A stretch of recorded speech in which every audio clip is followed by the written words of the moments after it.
last person in order of time to propose a natural cure against cancer is Tullio Simoncini, an Italian oncologist who finds himself in the middle of a storm after having declared that the origin of cancer is not genetic, but it is due to the aggression of a fungus called Candida albicans. Based on this hypothesis, Dr. Simoncini treats cancer with sodium bicarbonate, and his rate of success is encouraging to say the least. What is a fungus? In other words, how do we get this fungus inside our body, or this yeast inside our body? Where do you think all of this starts after your years of research? There is an endemic, a big epidemic pollution because the fungus is undervalued. But it is undervalued because it is not understood. From the beginning of his studies in oncology, Dr. Simoncini felt the need to reconsider the cancer paradigm from scratch, and began looking for a different origin of the disease. What puzzled him the most was the fact that all cancers behave in the same way, even though they occur in the widest variety of organs. He then started looking for a common denominator, and believed to have found it in the fact that most cancers appear white. These tumor specimens show the devastating impact the disease can have on the body. This is a liver riddled with cancer. The whitish bubbles are all tumors. If you enter in the body and you reach an organ affected by the cancer, you can see that the lumps are always white.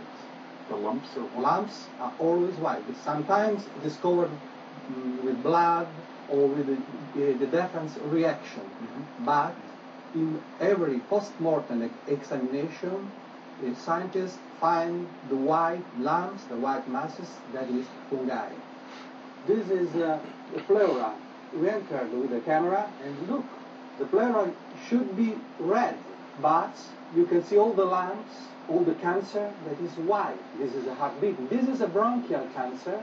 Look, we went into the bronchia. Look, they are white. And then in the colon cancer, this is red because there is a little bit of blood. I washed it up. Okay, and now it's white. Now, look. It is always white. White, like Candida. Candida albicans in Latin means glowing white. It should be clarified that the presence of fungi in tumors is nothing new in the medical world. Official oncology, however, believes that their presence in tumors is due to their opportunistic nature, which brings the fungi to build colonies wherever they find a suitable environment. This belief, however, seems contradicted by a careful observation of what happens to the lower hierarchies of the animal world. Spores from a parasitic fungus called Candida have infiltrated his ant body and lung.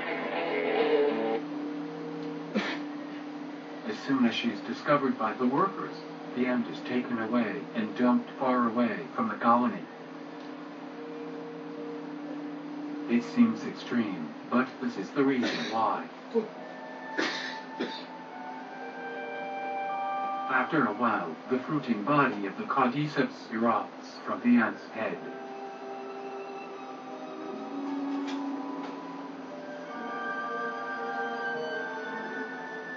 It can take 3 weeks to grow, and when finished, the deadly spores will burst from its tip. Then, any ant in the vicinity will be in serious risk of death.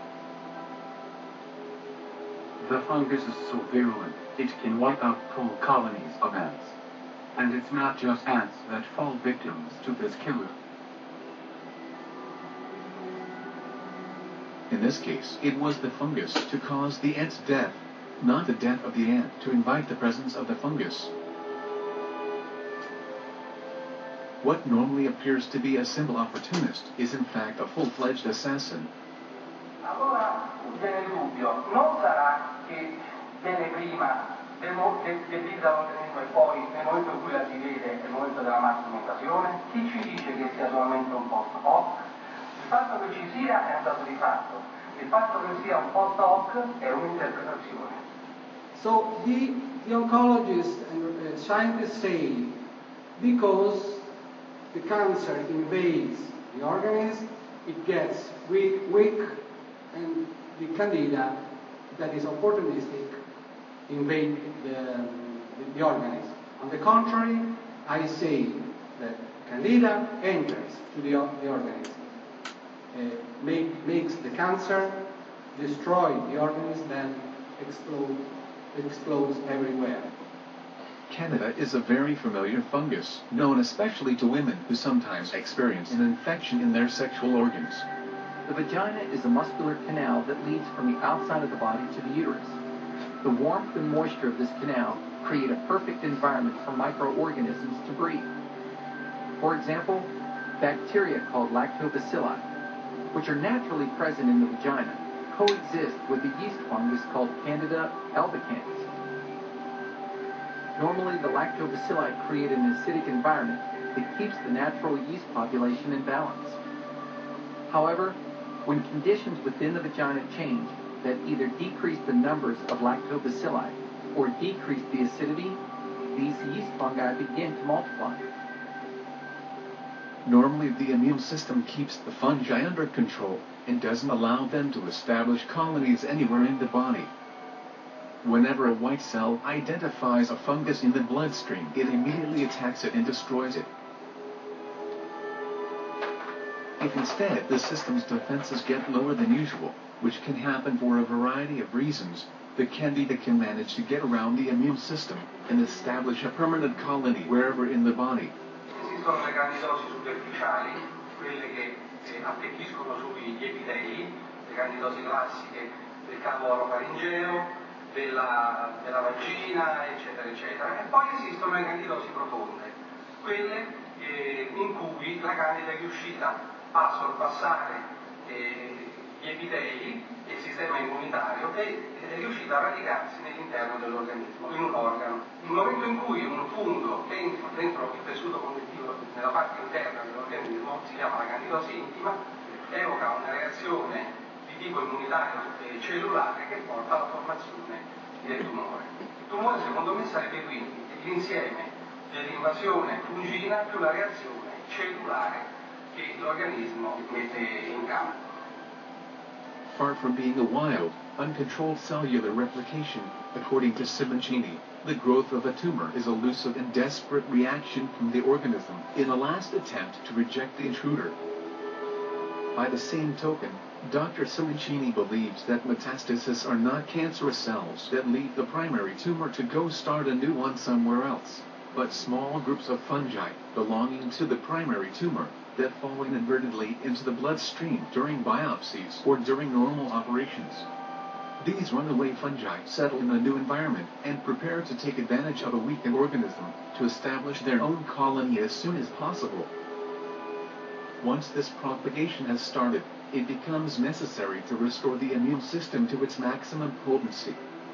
If the patient is given chemotherapy instead, this only accelerates the destruction of his natural defenses, as the drug kills indiscriminately cancerous and healthy cells.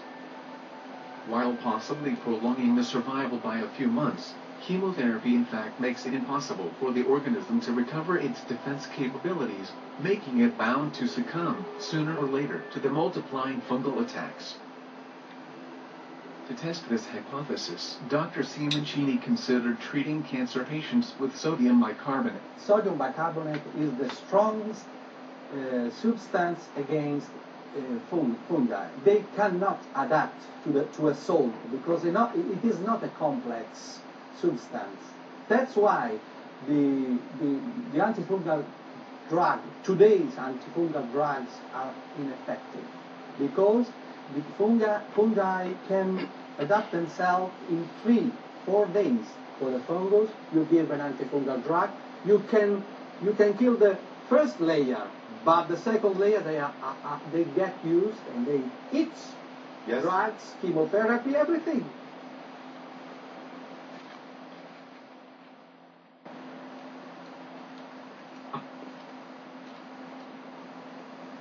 Gennaro San Germano is the first patient ever cured by Dr. Simoncini with sodium bicarbonate.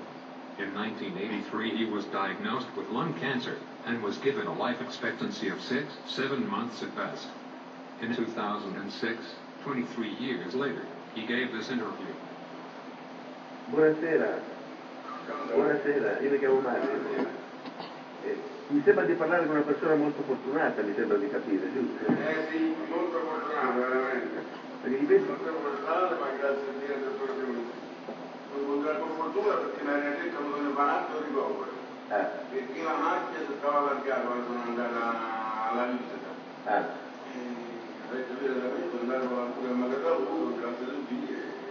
E adesso mi diceva la moglie ci ha messo 8-9 mesi a guarire? Sì, forse 9 mesi. Però ti hanno andato via tutto il tumore. Sì, grazie a Dio sì, che hanno ritrovato che è andato via, che non credere, però a me è andato bene. Già è lì, infatti, c'è appunto. Che mi hanno detto che c'aveva 6-7 mesi da vita, addirittura. Lei non ha fatto nessun'altra cura insieme a Simoncini, cioè lei è sicuro che l'ha guarita questa cosa qua? Sì. Non ha fatto nient'altro? La cosa Simoncini altro sono andato. Adesso solo che qui qualche raffreddore, la febbre, mi hanno andato medico. Vabbè, chiaro, normale. Allora, comunque la cura là non l'ha fatta solo lui. Non ha fatto nient'altro insieme? No. Ho capito. After a few successful treatments, Dr. Simoncini presented his documentation to the Italian Department of Health, hoping that his theory was put to test under proper scientific protocols. Not only were his findings completely ignored instead, but Dr. Simoncini ended up being disbarred from the Italian medical order for having prescribed cures that had not been approved by the authorities. This is rather unfortunate, as even the ancient Hindu books of medicine prescribe sodium bicarbonate against cancer. Alkali of strong potency should be used in diseases arising from anella, schleusner, beta, cancerous growth, and such others which are very difficult to cure. This book is over 1,000 years old. As soon as the news on his treatment started to circulate, Dr. Simoncini became the target of a major smear campaign orchestrated through the Italian media, in which he was treated as a charlatan and a swindler. Di Striscia, oggi vi parleremo di un personaggio che dice di curare i tumori con il bicarbonato. Seguiteci. Buonasera, Jimmy Ghione, Striscia la notizia. Come va? Niente, non so. Senta, ma com'è questa storia del bicarbonato? Ci può raccontare com'è che si curano i tumori con il bicarbonato? E ci può raccontare un po' com'è questa storia? Se basta il bicarbonato per curare i tumori. Aspetta che vi dicevo. No, aspetti che ma perché fa così? Dr. Simoncini was also repeatedly sued for wrongful death and in one case sentenced to 3 years in prison for having allegedly caused the death of patients that had undergone his treatment. The media seized greedily on the trials, delivering the final blow to Dr. Simoncini's credibility. Professor Francesco Cognetti, direttore scientifico dell'Istituto Nazionale dei Tumori della Regina Elena di Roma, uno dei più importanti oncologi italiani. No, perché quando parliamo di medicina e anche di cure innovative bisogna stare attenti. Dice quest'uomo, sto Simoncini, è un fungo, il tumore è un fungo, si cura col bicarbonato di sodio, l'impressione immediata di un grande medico. Una tesi bizzarra, voler essere ottimisti, e direi che è pazzesco, non c'è nessuna dimostrazione che ci siano rapporti tra infezioni fungine e neoplasie, né tantomeno che i funghi siano l'unica causa di cancro come sostenuto dal dottor Simoncini. Possiamo dire con assoluta certezza che il bicarbonato di sodio al tumore purtroppo non gli fa nulla, se no sarebbe stato molto semplice. Assolutamente nulla, ma può essere, devo dire, anche pericoloso, perché se somministrato a dosi importanti può determinare squilibri metabolici importantissimi che possono compromettere la funzione renale, la funzione respiratoria, la funzione cardiaca, cerebrale, e quindi è un farmaco che, se somministrato a dosi importanti, può determinare anche la morte.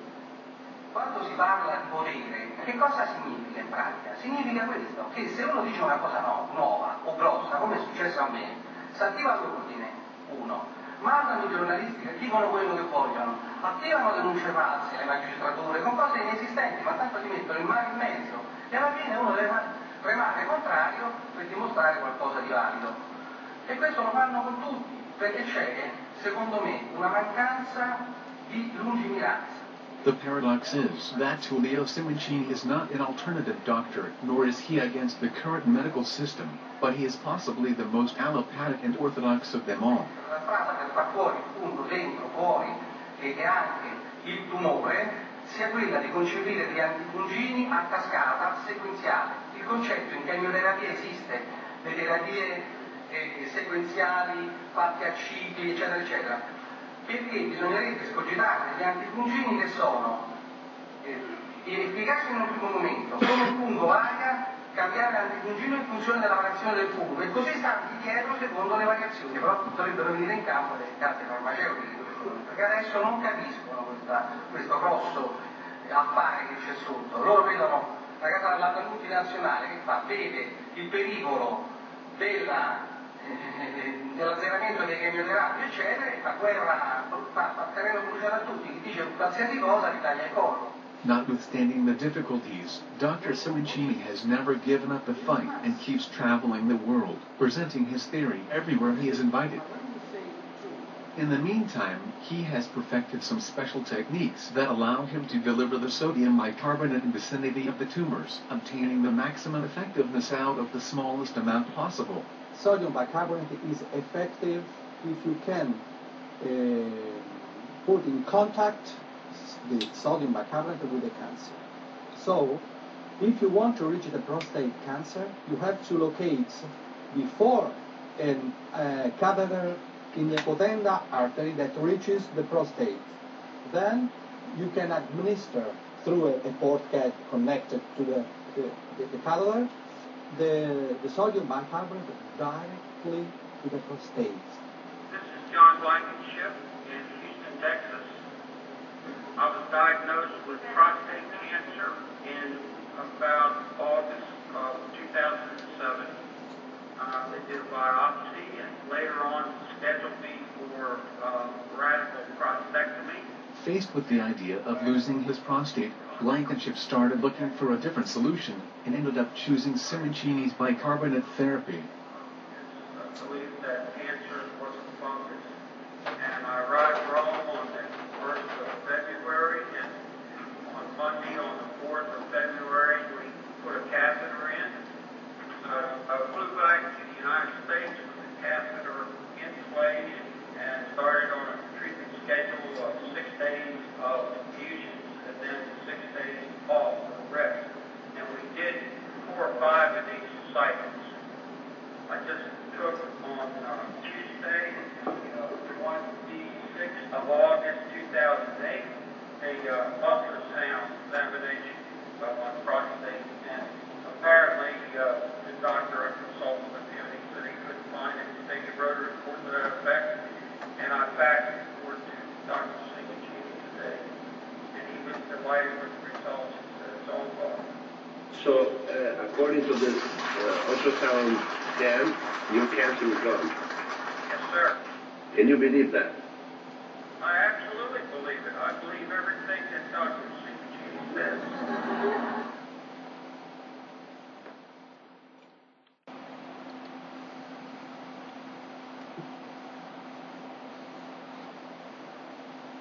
And then there are some type of cancer. Breast cancer doesn't need the catheter. Bladder cancer, brain cancer. They are urethral catheter can deliver sodium bicarb to the bladder. La cura esisteva di guardare un po' l'indicativo del piano, non normale del magia, che veniva un infermiere o cadere o After 7 surgical interventions, the tumor in Mr. Giordano's bladder kept coming back, and he was told that the time had come to remove the entire organ. After consulting with his own doctor, he chose Tullio Simoncini's sodium bicarbonate therapy instead. terapia, a distanza di una settimana, vado a rifare il controllo e a spostare il This is confirmed by Mr. Giordano's doctor. I risultati ci dimostrano effettivamente che questa terapia è stata efficace, efficacia, tutta la guarigione, e io penso che questa terapia sia veramente una cosa innovativa, una fortuna che lei è medico, diciamo, medico chirurgico, medico di famiglia. Another organ easily accessible with the sodium bicarbonate solution is the uterus. Nell'ottobre del 2007 abbiamo diagnosticato una displasia nella ceduto nel collo dell'utero, vale a dire che ho saputo intorno al 27 di dicembre di avere un carcinoma microinvasivo nel collo dell'utero che sarebbe potuto Sylvia was told that she had to remove the uterus immediately, before the cancer spread to other parts of the body. After a frantic research on the internet, and against everyone's advice, she chose to try Dr. Simoncini's therapy instead. Quindi praticamente hai fatto tutto da sola, cioè? Ho acquistato immediatamente il bicarbonato e la sera stessa ho cominciato a fare simili della durata un'ora, in qualche dura per posizione, che non mi ricordo come si chiama, trauma, e dopo neanche 2 mesi, quindi diciamo 7 settimane, ho fatto il controllo e quale serve completamente negativo, diciamo un controllo con una microcolposcopia e non ha rilevato nessuna ematocelia. Since then, Sylvia has had 5 follow-up checks, which all turned out negative.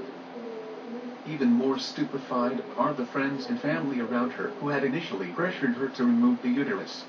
Adesso che dicono queste persone?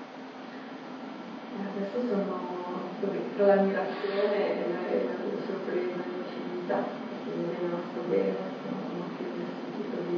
Soprattutto poi come te l'avevano messa, che era assolutamente urgentissimo. Io mi chiamo Annalisa. And in 2002, Annalisa Grillo was diagnosed with a brain tumor called astrocytoma. She underwent surgery, followed by chemo and radio cycles, only to see a relapse in 2006. The consequences of the second surgery were even worse. Seconda operazione che mi ha lasciato iniziata per metà corpo. Non ho portato a questo, quindi mio marito Massimo si è dedicato ad altri tipi di medicina. Tra le varie possibili ho creduto di iniziare quella del dottor Simoncini, una cura a base di sodio bicarbonato in Modena. After 4 cycles of sodium bicarbonate, the RMI test showed a small reduction in the tumoral mass. Dopo un po' di tempo, quel mese più o meno, sono verificati i primi risultati positivi. A second set of 4 cycles reduced the mass of the tumor even further. The last 14 cycles, between March and August 2007, managed to clear the tumor completely. La quale cura ha portato alla totale regressione della lesione, permanendo ad oggi soltanto un piccolo esito ipo-cicatriziale postumo dell'intervento. Dr. Simoncini believes that also skin cancers are caused by a fungus and treats them with regular iodine tincture. My name is Dragan Misic and I come from Perth, Western Australia. Because in Australia, especially in Perth, they couldn't cure my basal cell carcinoma and melanoma, I had 2 operations and many treatments with liquid nitrogen. But they completely damaged my skin. And what did you do for that? I applied the same therapy that Dr. Simoncini described in his book, Cancer is Fungus. I applied that for about, a few weeks, and... But the cancer is gone? Totally gone. For the first time, I feel, cured and free, and I feel like I got my life back again. Same story for Gemma, who had a basilioma on her chest and cured it with the same procedure. Una dimostrazione come dovevo spennellare con la tintura di iodio, io ho capito perfettamente, ho continuato e dopo 2 mesi, come c'era scritto nel libro, è andata bene. Not every cancer, however, can be cured with the same effectiveness. Bones, for example, receive hardly any blood at all, and are very difficult to reach with the proper amounts of sodium bicarbonate. Different techniques, in some cases, can be applied. The last testimony is from someone who found himself on both sides of the fence at the same time. A doctor who got cancer. Mi chiamo Carmelo Lombardo, sono nato, mestiere faccio il medico. After the removal of a primary tumor in the bowel, Dr. Lombardo learned he had some metastasis at the liver. Just before undergoing the liver surgery, he learned that he had also developed a metastasis in each of his lungs. Ormai avevo detto vabbè, quando sono stato operato nel mio Italia non l'ho detto, però pensavo di avere 9 anni e mezzo, 2 anni, forse. After returning home, Dr. Lombardo found out about Dr. Simoncini's therapy, and chose to use the ports that had been prepared for the chemo, to introduce the bicarbonate solution instead. Quindi lei aveva il port per la chemio e invece l'ha usato per infilare il bicarbonato. Il bicarbonato, sì. Il port dove ce l'aveva esattamente? Il port ce l'ho all'altezza della seconda costola. Nella seconda costola precisamente hanno incanovato la carotica interna e raggiunge la cava superiore. After a few cycles of sodium bicarbonate, a TAC exam revealed both tumors had disappeared from each of his lungs. Un esame fatto con mezzo di contrasto e senza contrasto non si apprezzano lesioni né di tipo primitivo né di tipo secondario. Lei ha un messaggio da dare ai suoi colleghi medici? Le colleghi medici sicuramente, io dico una frase che dico sempre: la verità a volte è davanti alla punta del nostro naso, ma è talmente vicina che non riusciamo a metterla a fuoco finta a vederla. Quindi cerchiamo, e poi un'altra cosa, la verità non esiste una verità. La verità non è qualcosa che tu puoi pensare di possedere. La verità è ricerca. La verità la trovi soltanto se ampli i tuoi orizzonti, se allarghi il tuo modo di vedere.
Before I get that catheter in, is taken sodium bicarbonated, not the one in America, because it's got aluminum in it, and a teaspoon of that in the hot water in the morning, clean the liver, until I get there to get the laparoscopy. But when I get the laparoscopy, they're going to put the catheter in my arm, and that's going to wash the liver, and the laparoscopy is going to pull out the root to wherever there was any masses. So you did this already? I got to go back in March for the laparoscopy, but I'm doing the bicarbonated by mouth for now until I get back there in March to do the actual laparoscopy. But I'm much better already. I'm much better already. You know? But what tells you that you're better?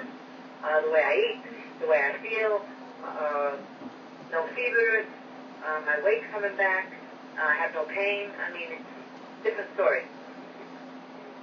And have you actually had tests to see whether the cancer has regressed at all? Not yet, because I have to do the laparoscopy before I'm sure that everything's out. So when you went over there before,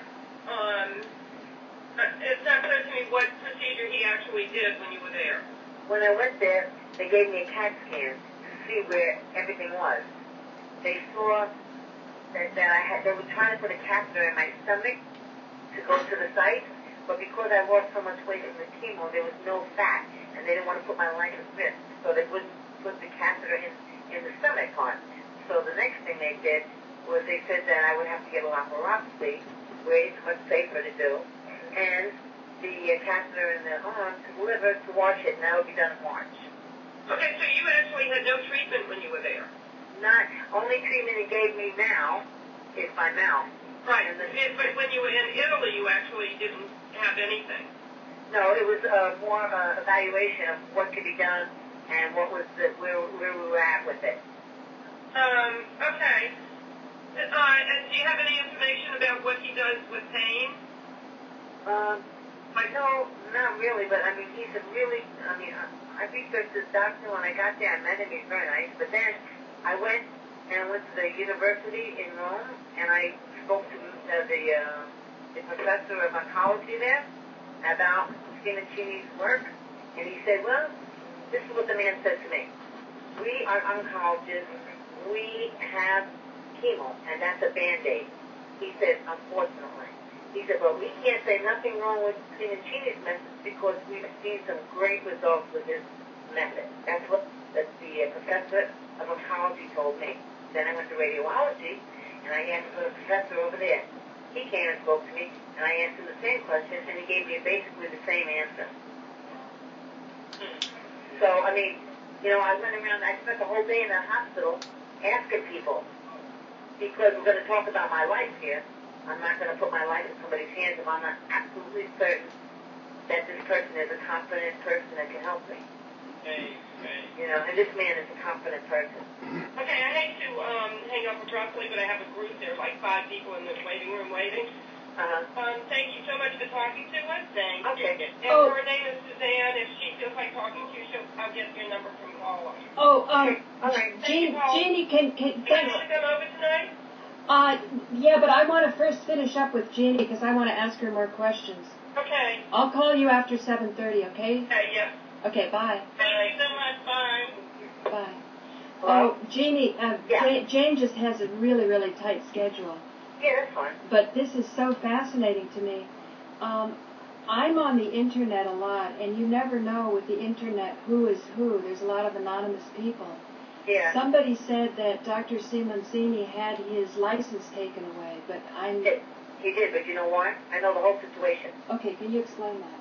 Yes, he's an oncologist. He has an oncology license. What happened was, he was working in a clinic, right? And they were these young boys. They had cancer and they had chemo. They were taking chemo. And they were given like months to live. They were going to die. So Simoncini went against protocol and he treated them with sodium bicarbonate. So, and they lived. They're alive today. These boys are alive today. So they pulled his license because he went against protocol, right?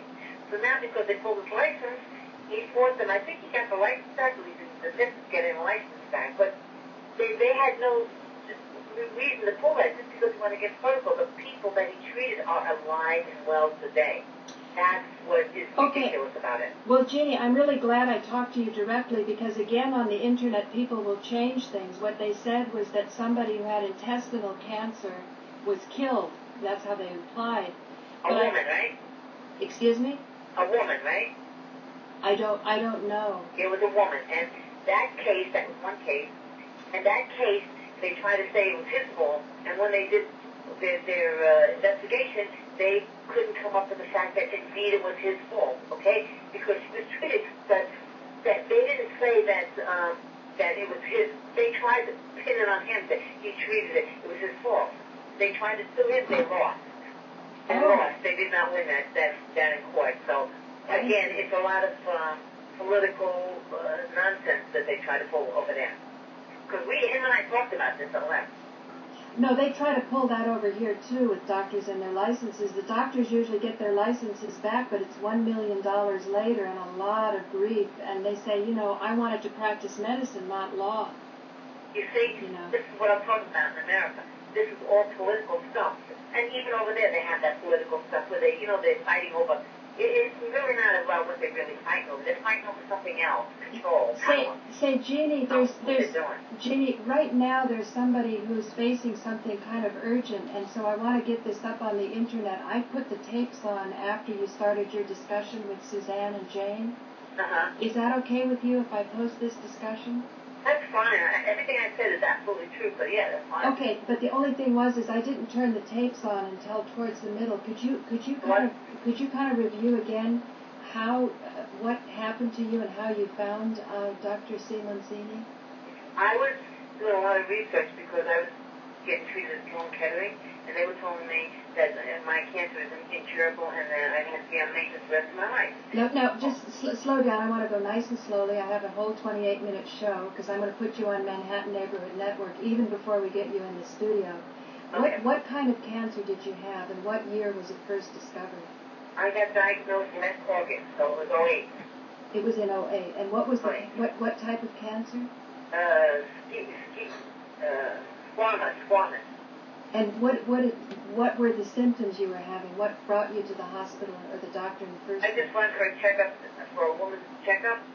One of my doctors said he wanted me to go for a CAT scan, and that's when it showed up. I had no symptoms. And what exactly is it, squama? I don't know what that is. It starts off in the uterus, and then they notice it, so it spreads to, other places. And how old are you? I'm 58.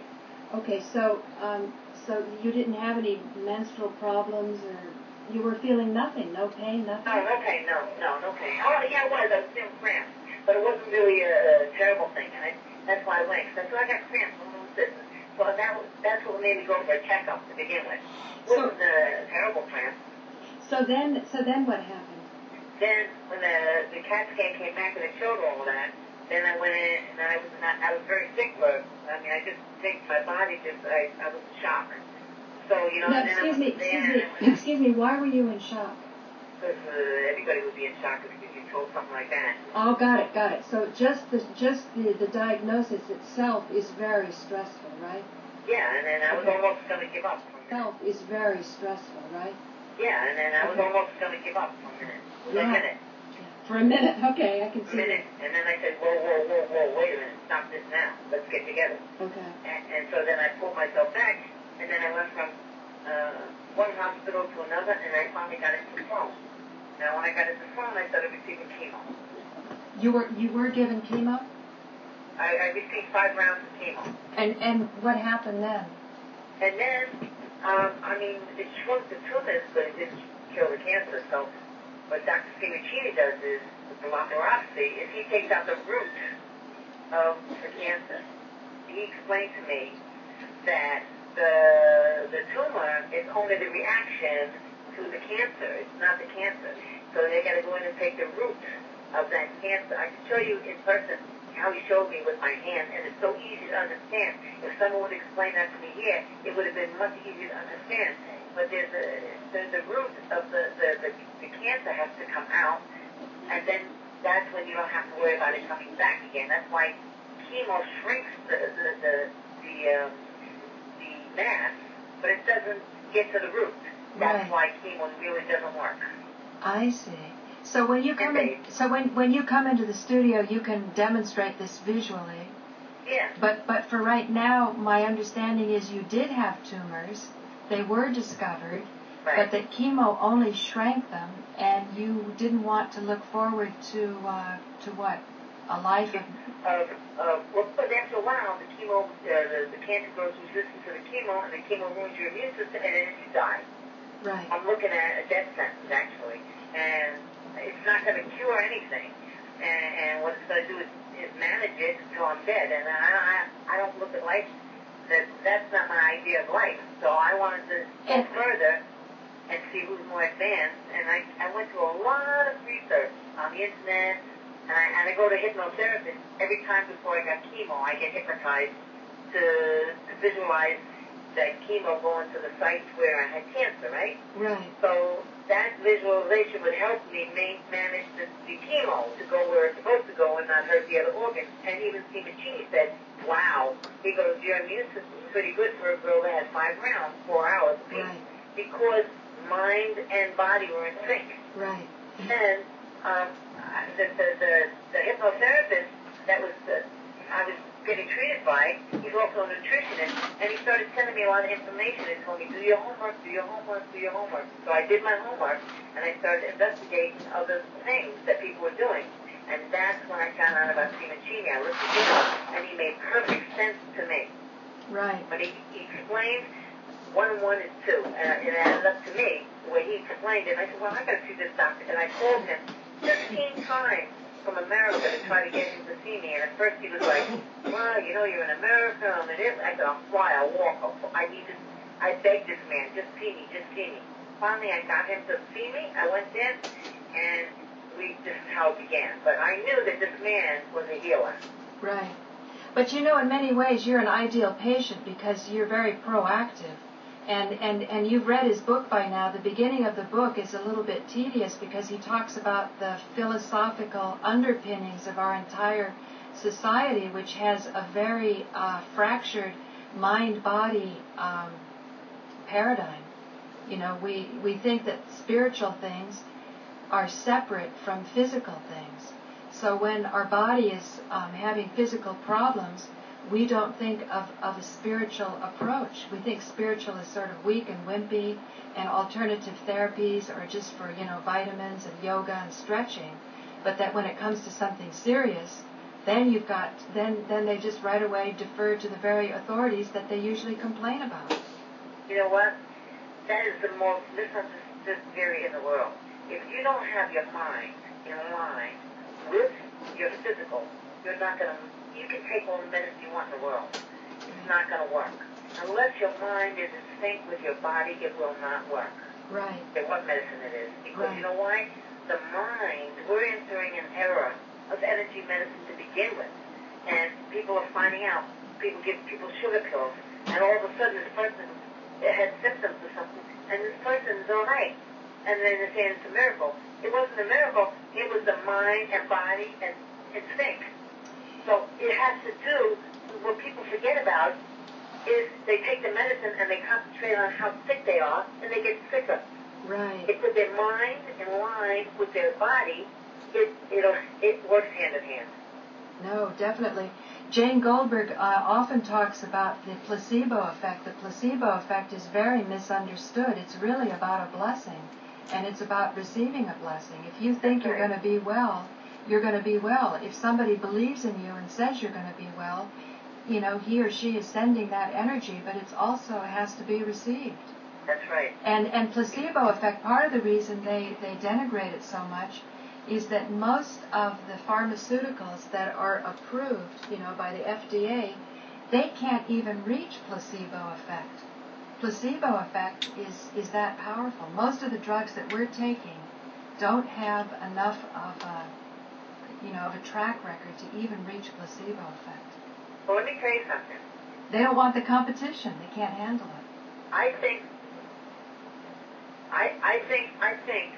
that the placebo effect works better than the medicine because I think that our medicines have reached the stone wall. Our medicines are failing. And if you ever notice commercials, they'll say, well, don't take this drug because you can get a heart attack. So what it's telling you is, this drug can help you not get pregnant, but it can give you a heart attack. I mean, what is that? Right. What kind of nonsense is that? So take this drug and risk a heart attack, but don't get pregnant. For instance, anything, whatever, high blood pressure, take this medicine, but watch out because you get a stroke. I mean, then that means there's something wrong with the medicine. If you've got to take a medicine that might do something worse to you than the symptoms you got, what's the sense of taking the medicine? Yeah. So it's reached a point, I believe, that medicine, they've reached their limit. I believe that to get any results, I went out of the country to find out what's going on, and I was very happy to meet Simoncini and find out that there is very logical ways to deal with diseases, and you have to have your mind in line with what you want to happen to begin with. Otherwise, it won't work. I don't care if you take everything. You ever heard of somebody that takes the medicine and this is guaranteed to work and they die anyway? It has to be mind, body together. If it's not together, it's not going to work. I don't care what you do. I believe that. Again, I turned the cameras on later. So in August you were diagnosed, you went through 5 rounds of chemotherapy, you did a lot of research on the internet, you found Dr. Simoncini, and then you went to Italy when? I went to Italy January the 6th. Of this year? And I flew in on the 6th.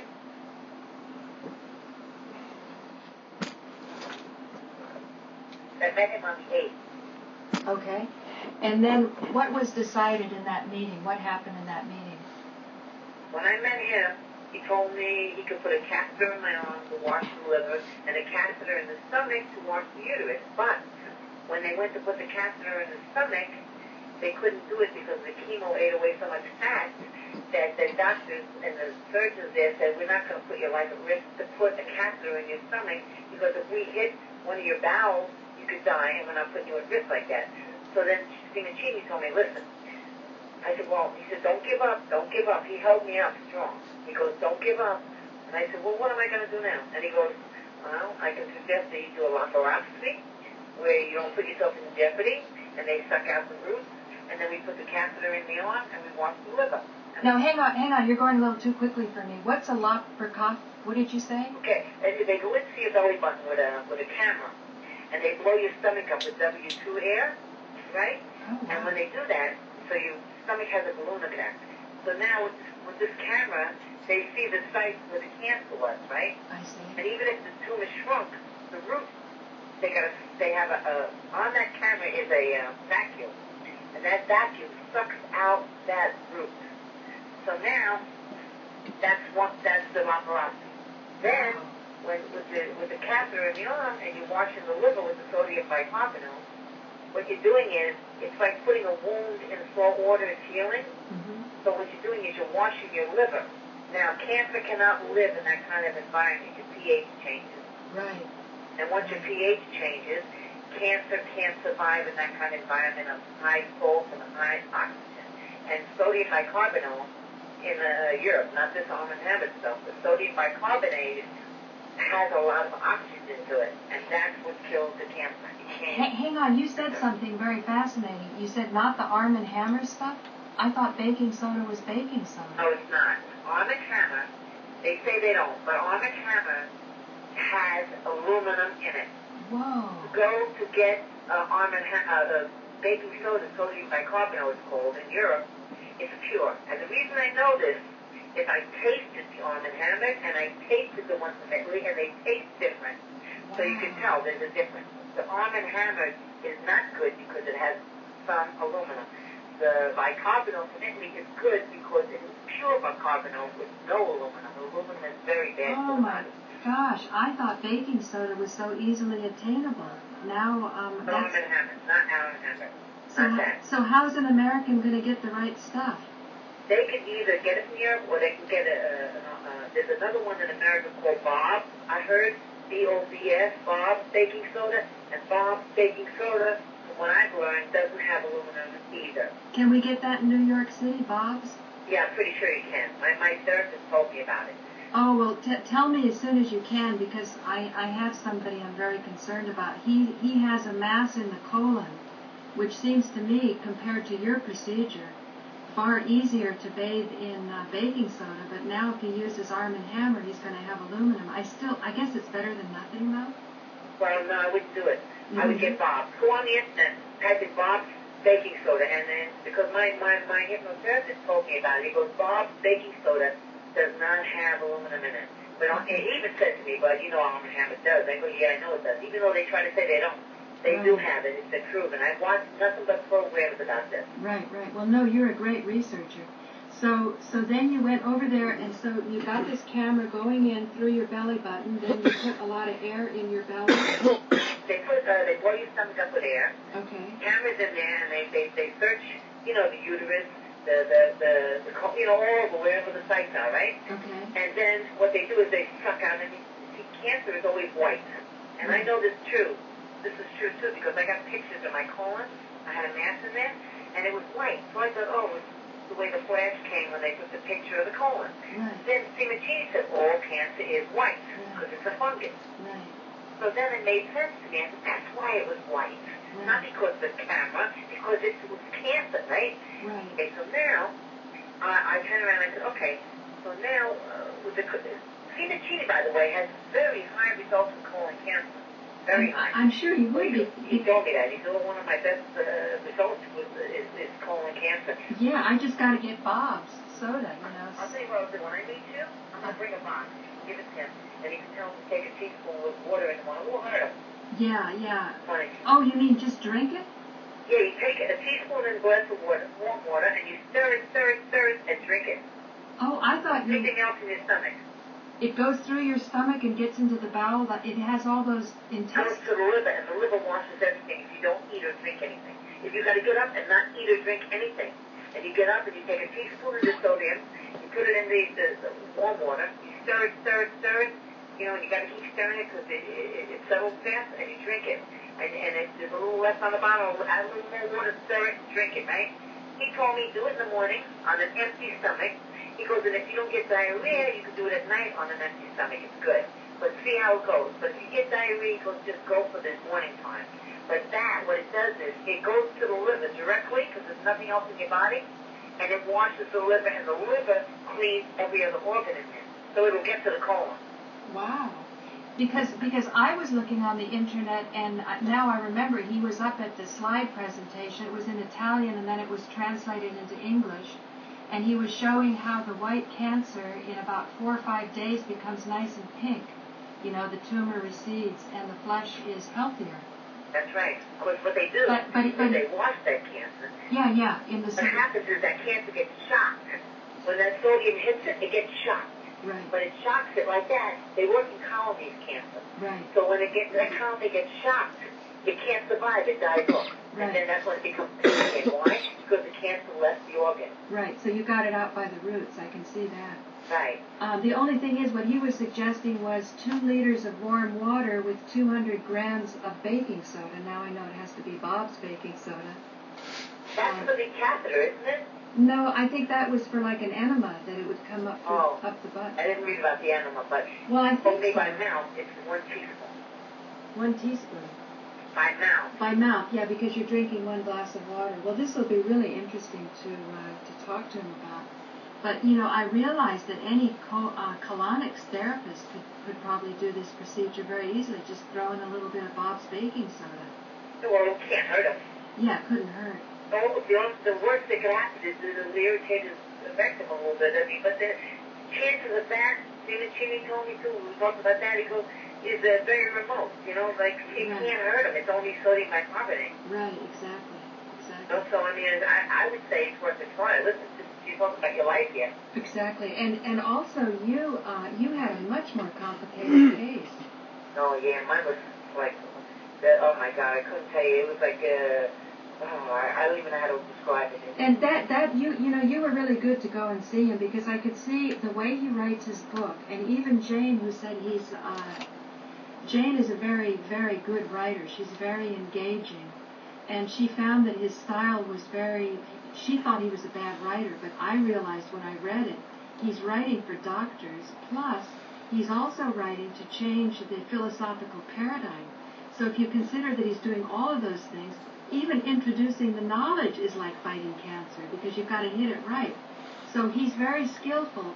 You have to hit it swiftly and carefully, otherwise, if the baking soda solution doesn't hit the colonies correctly, they're going to retreat to another. He uses this image of a spider web. So he said, imagine one part of the web gets shaken, then the message goes back to another part, and then they regroup at the recess where the baking soda solution isn't hitting, and then perhaps in that way they kind of acclimatize themselves, and then you sort of you don't get rid of it. You don't get it out by its roots. It comes back.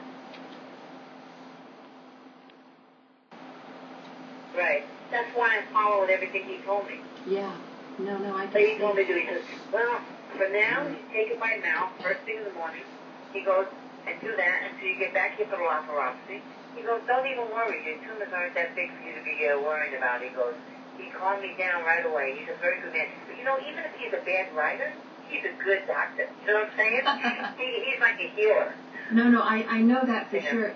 He's not a bad writer, because Jane looked at him again, because she's writing a book on radiation hormesis. And she said, you can tell that he writes like poetry. Yeah, it's but just difficult. The way he explained this to me, he explained it to me as if I was a child, and it broke it down so easily, it made me understand completely. Right. And you understand is when you can heal. If you don't understand, then maybe you question, but he made me understand what it is, how to get rid of it, and the proper way to handle it. Right. And he said, are you coming here crying tears? You're not going to heal yourself. He goes, stop that.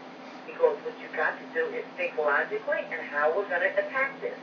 And without damaging your other self. He told me like this, if you go back to America and take another dose of chemo, you're going to commit suicide. I said, Dr. Simancini, I agree with you 100%. They called me up, you're going to come for the chemo? I go, I'll be scheduled. I don't even want to be bothered. Right. Because I know he's right. Right.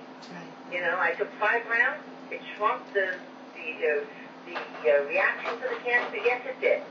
100%. It did shrink a lot. But that doesn't mean it's not going to come back if I don't go ahead and do some more work. And that work, to me, is what I'm doing right now. Bicarbonated my mouth. Next step, laparoscopy. Next step, CAT scan to tell me that it's all finished. Right. And that's what I'm going to do because it's my life, and I think there's nothing more important in life. You know what I think the last step is? I think the last step is sharing it with other people. Oh, I'm doing that already. I know you are. When it came to Jersey, to the hypnotherapy, we have sessions for the Amphetose. I take Amphetose. It's a supplement. And we have meetings once a month and we learn about nutrition and food, right? Mm-hmm. And this girl, he said, I want you to meet this girl. She's got stage 4 cancer. And she needs to talk to you. She was going to go back home, but I told her to stay for the meeting to meet you. I said, okay. So I met with her, right? Mm-hmm. We talked about it, and I talked about Simancini and stuff like that. And now she wants me to send her a box of the sodium bicarbonate to Jersey, but she's way far out in Jersey somewhere. So I said, okay, she's going to send me an empty box. I'm going to put the sodium in there and give it to her. I'll let her try it. Can't hurt her. So I'm already doing that. And that's my mission in life, to make other people aware of what they can and can't do. Because, you know what? He said this, and I agree. People in America, and I'm American, I'm proud of my country, believe me, there's nothing wrong with the country, but a lot of people here are like sheep. You tell them they got to do it this way, they got to get cut, they got to get radiation, they're going to do it. They don't even question it. Right. You know what? I'm not like that. He told me, Gina, you're a rebel. He told me I'm a rebel. He goes, you're a rebel, but that rebel in you keeps you alive. And you know what? He's right. Because I'll tell you right now, I, as a person, don't think there's anything more important in life. Absolutely. And I don't think that there's anything better I can do than help people that need it. Yeah, no, for sure. So I'm going to cut the cameras now because I'm really excited to get this up. Okay. And are you in Brooklyn? No, I'm in Astoria, Queens. You're in Queens because you have a 718 number. I thought that was Brooklyn. No, Queens too. Is there any way that you'll be in the? I want to get a hold of that Bob's right away to send it out to my person. Yeah, you could type in the computer Bob's. I don't know. I think you could buy it here. He told me you could buy it here. I never checked out Bob's because I was already in Italy and I said, well, I'm here already, so I got 11 boxes. Sure. Okay. Well, I'm going to do that and I'll stay in touch with you. And I'm really looking forward to doing our show in the studio on the 11th at M&M. Yeah. Okay? Yeah, definitely. Yeah. And bring any kind of pictures and things like that because we can make them look nice in the studio. This is just going to be a little funky from my living room kind of thing. But the information is so important. And there's one person in particular, he's very active on the internet. His name is Druid Anthony 420. So. Okay. Thanks a lot.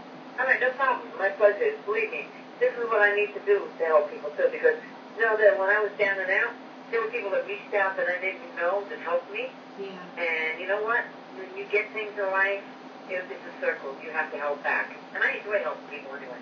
I like to help people. I like to see people do good. It's all part of the healing process. Thank you so much, Jeannie. Okay, good talking to you. You too. Bye. All right, bye. What do you think of that?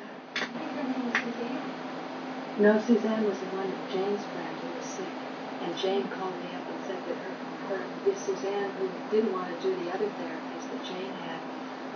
I like that Jeannie. She sounds like she's Italian. She might be. But she's got that chutzpah, like the Italians right. do. Like they're entitled. They're going to find it here.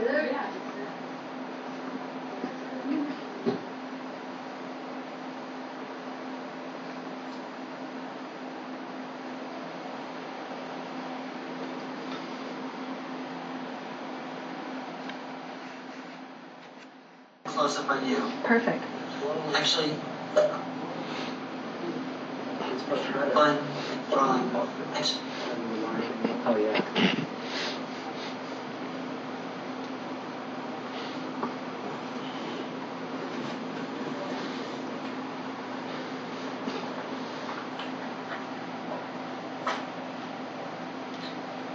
Maria's on the scene.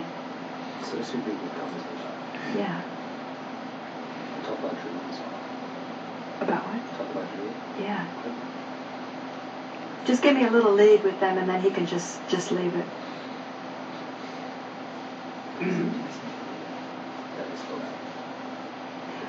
I haven't been able to. I was rushing out. Well, no, I just thought you know what I told you. Told me nice things. I know. I saw that one, yeah. But he did use it. Ready to come up? Yeah. We'll Ready, Paula? Yes.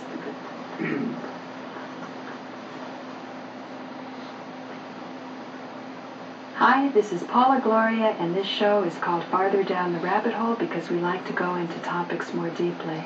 There's one topic that merits a depth of consideration, and it's a topic that people usually shy away from unless they're actually faced with the situation, and that's the topic of cancer.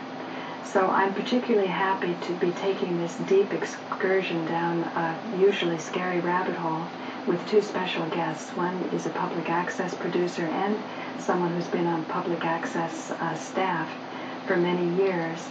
And the importance of public access is after you get knowledge, it's also important to share knowledge and to have those avenues of media clear so that that can happen.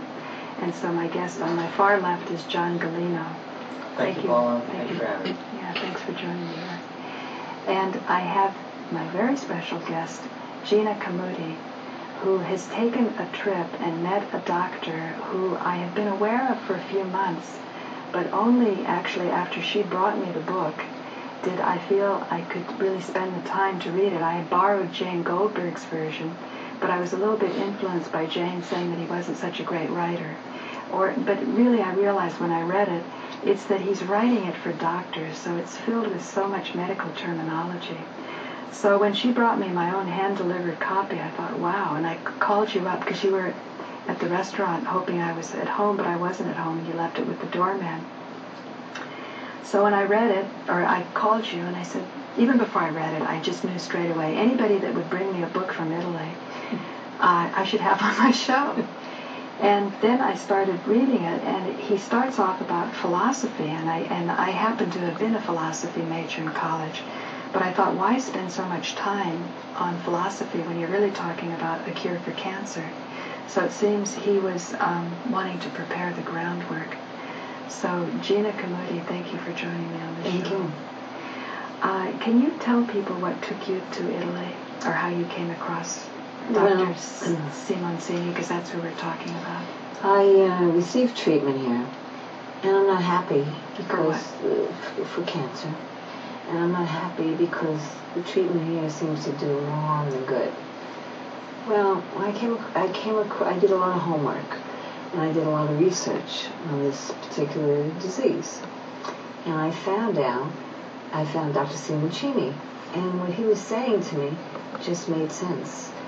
And on the internet, because you hadn't gotten the book on the yet. internet, and I followed him, and I read him, and got the book, and I read the book. When was the first time that you started reading on the internet? Oh, I've been doing this months. A year ago? Maybe 7 or 8 months. 7 or 8 months ago. Okay. You know, but I do it every single day to find out. I need to be enlightened about what's really going on. So. How many hours a day were you on the internet? From like afternoon till nighttime, because I really want to learn what it is that I can do, instead of just doing what everybody else does. So you come across all kinds of things, probably optimistic, pessimistic, so many things. Yeah. But when Dr. Simoncini spoke, everything he said made sense to me. It just went click, click, click. And I said, you know something? I called him up. First I received his phone number at home, and I spoke to his wife, and I asked her, please, I need to speak to Dr. Simoncini. She gave me his cell phone number, and I called him on his cell phone. And I called him around 15 times. And I said, please, you have to see me. But you're in America. But I'll fly to Rome. I'll do anything. I need to see you. Just talk to me. because a lot of people like to see this man. Yeah, I bet. Well, he finally agreed to see me, and we met. And when I met this man, he was as good as I thought. He was a good, patient man. He makes sense. His treatment makes sense to me. And right now, I'm not taking any treatment except sodium bicarbonate by mouth from him, and I feel 1,000 times better right now. You know, when Jane Goldberg called you, it's the reason I did that show with you was because Jane called up and said, I have a patient who has not liked the radiation releases, some of the things Jane's been involved with. And would that lady who gave you the book agree to talk to her? And I said, yeah, I'm sure she would. But hey, I've got conference calling, so let me just call her up now. And the conversation was so nice, I started to roll the tapes and then created a show out of it. However, when I saw Jane the next day, she goes, but she never took any treatment there. And I said, and she goes, yeah, but she learned this, this, and this. And Jane said, yeah, but I could have told her that. I said, yeah, but that's not the point. The point is, until people understand, they don't know what to do. So that understanding is so important. If you had to go to Rome to sit down with somebody, because you were telling me that he explained to you as if you were a child, not looking down on you. Can you tell us what treat me, John, and all the viewers like a child and explain to us what he told you? I was sitting in his office, and he said to me, you know why chemotherapy doesn't work? And I go, well, it destroys your immune system. He goes, that, but you want to really know why it doesn't work? And I said, yes. He said, open your hand. He said, this is the tumor right here. Yes. He said, this is the cancer, this little callus right here in the middle, the root. He said, chemo shrinks the tumor. And he shows me literally like this. He goes, but chemo doesn't get that root out. So now this root grows up stronger. He said, if you cut a tree down and throw rocks on the dirt, the tree will grow stronger and grow through the rocks. Just like the cancer will grow again stronger because you didn't destroy the roots. He explained it to me so simply, and I said, that sounds perfectly normal. You know, no one ever tried to explain cancer to me here like that. All they said was, oh, there's a lot of cells and they float around your body and they're incurable, and it's all negative stuff. He explained to me that nothing is incurable. Leukemia is a difficult cancer to find because they can't find the root of where it started. Because it's in the blood. Because it's in the blood, and they don't know where it started exactly, so it'll be a little more difficult.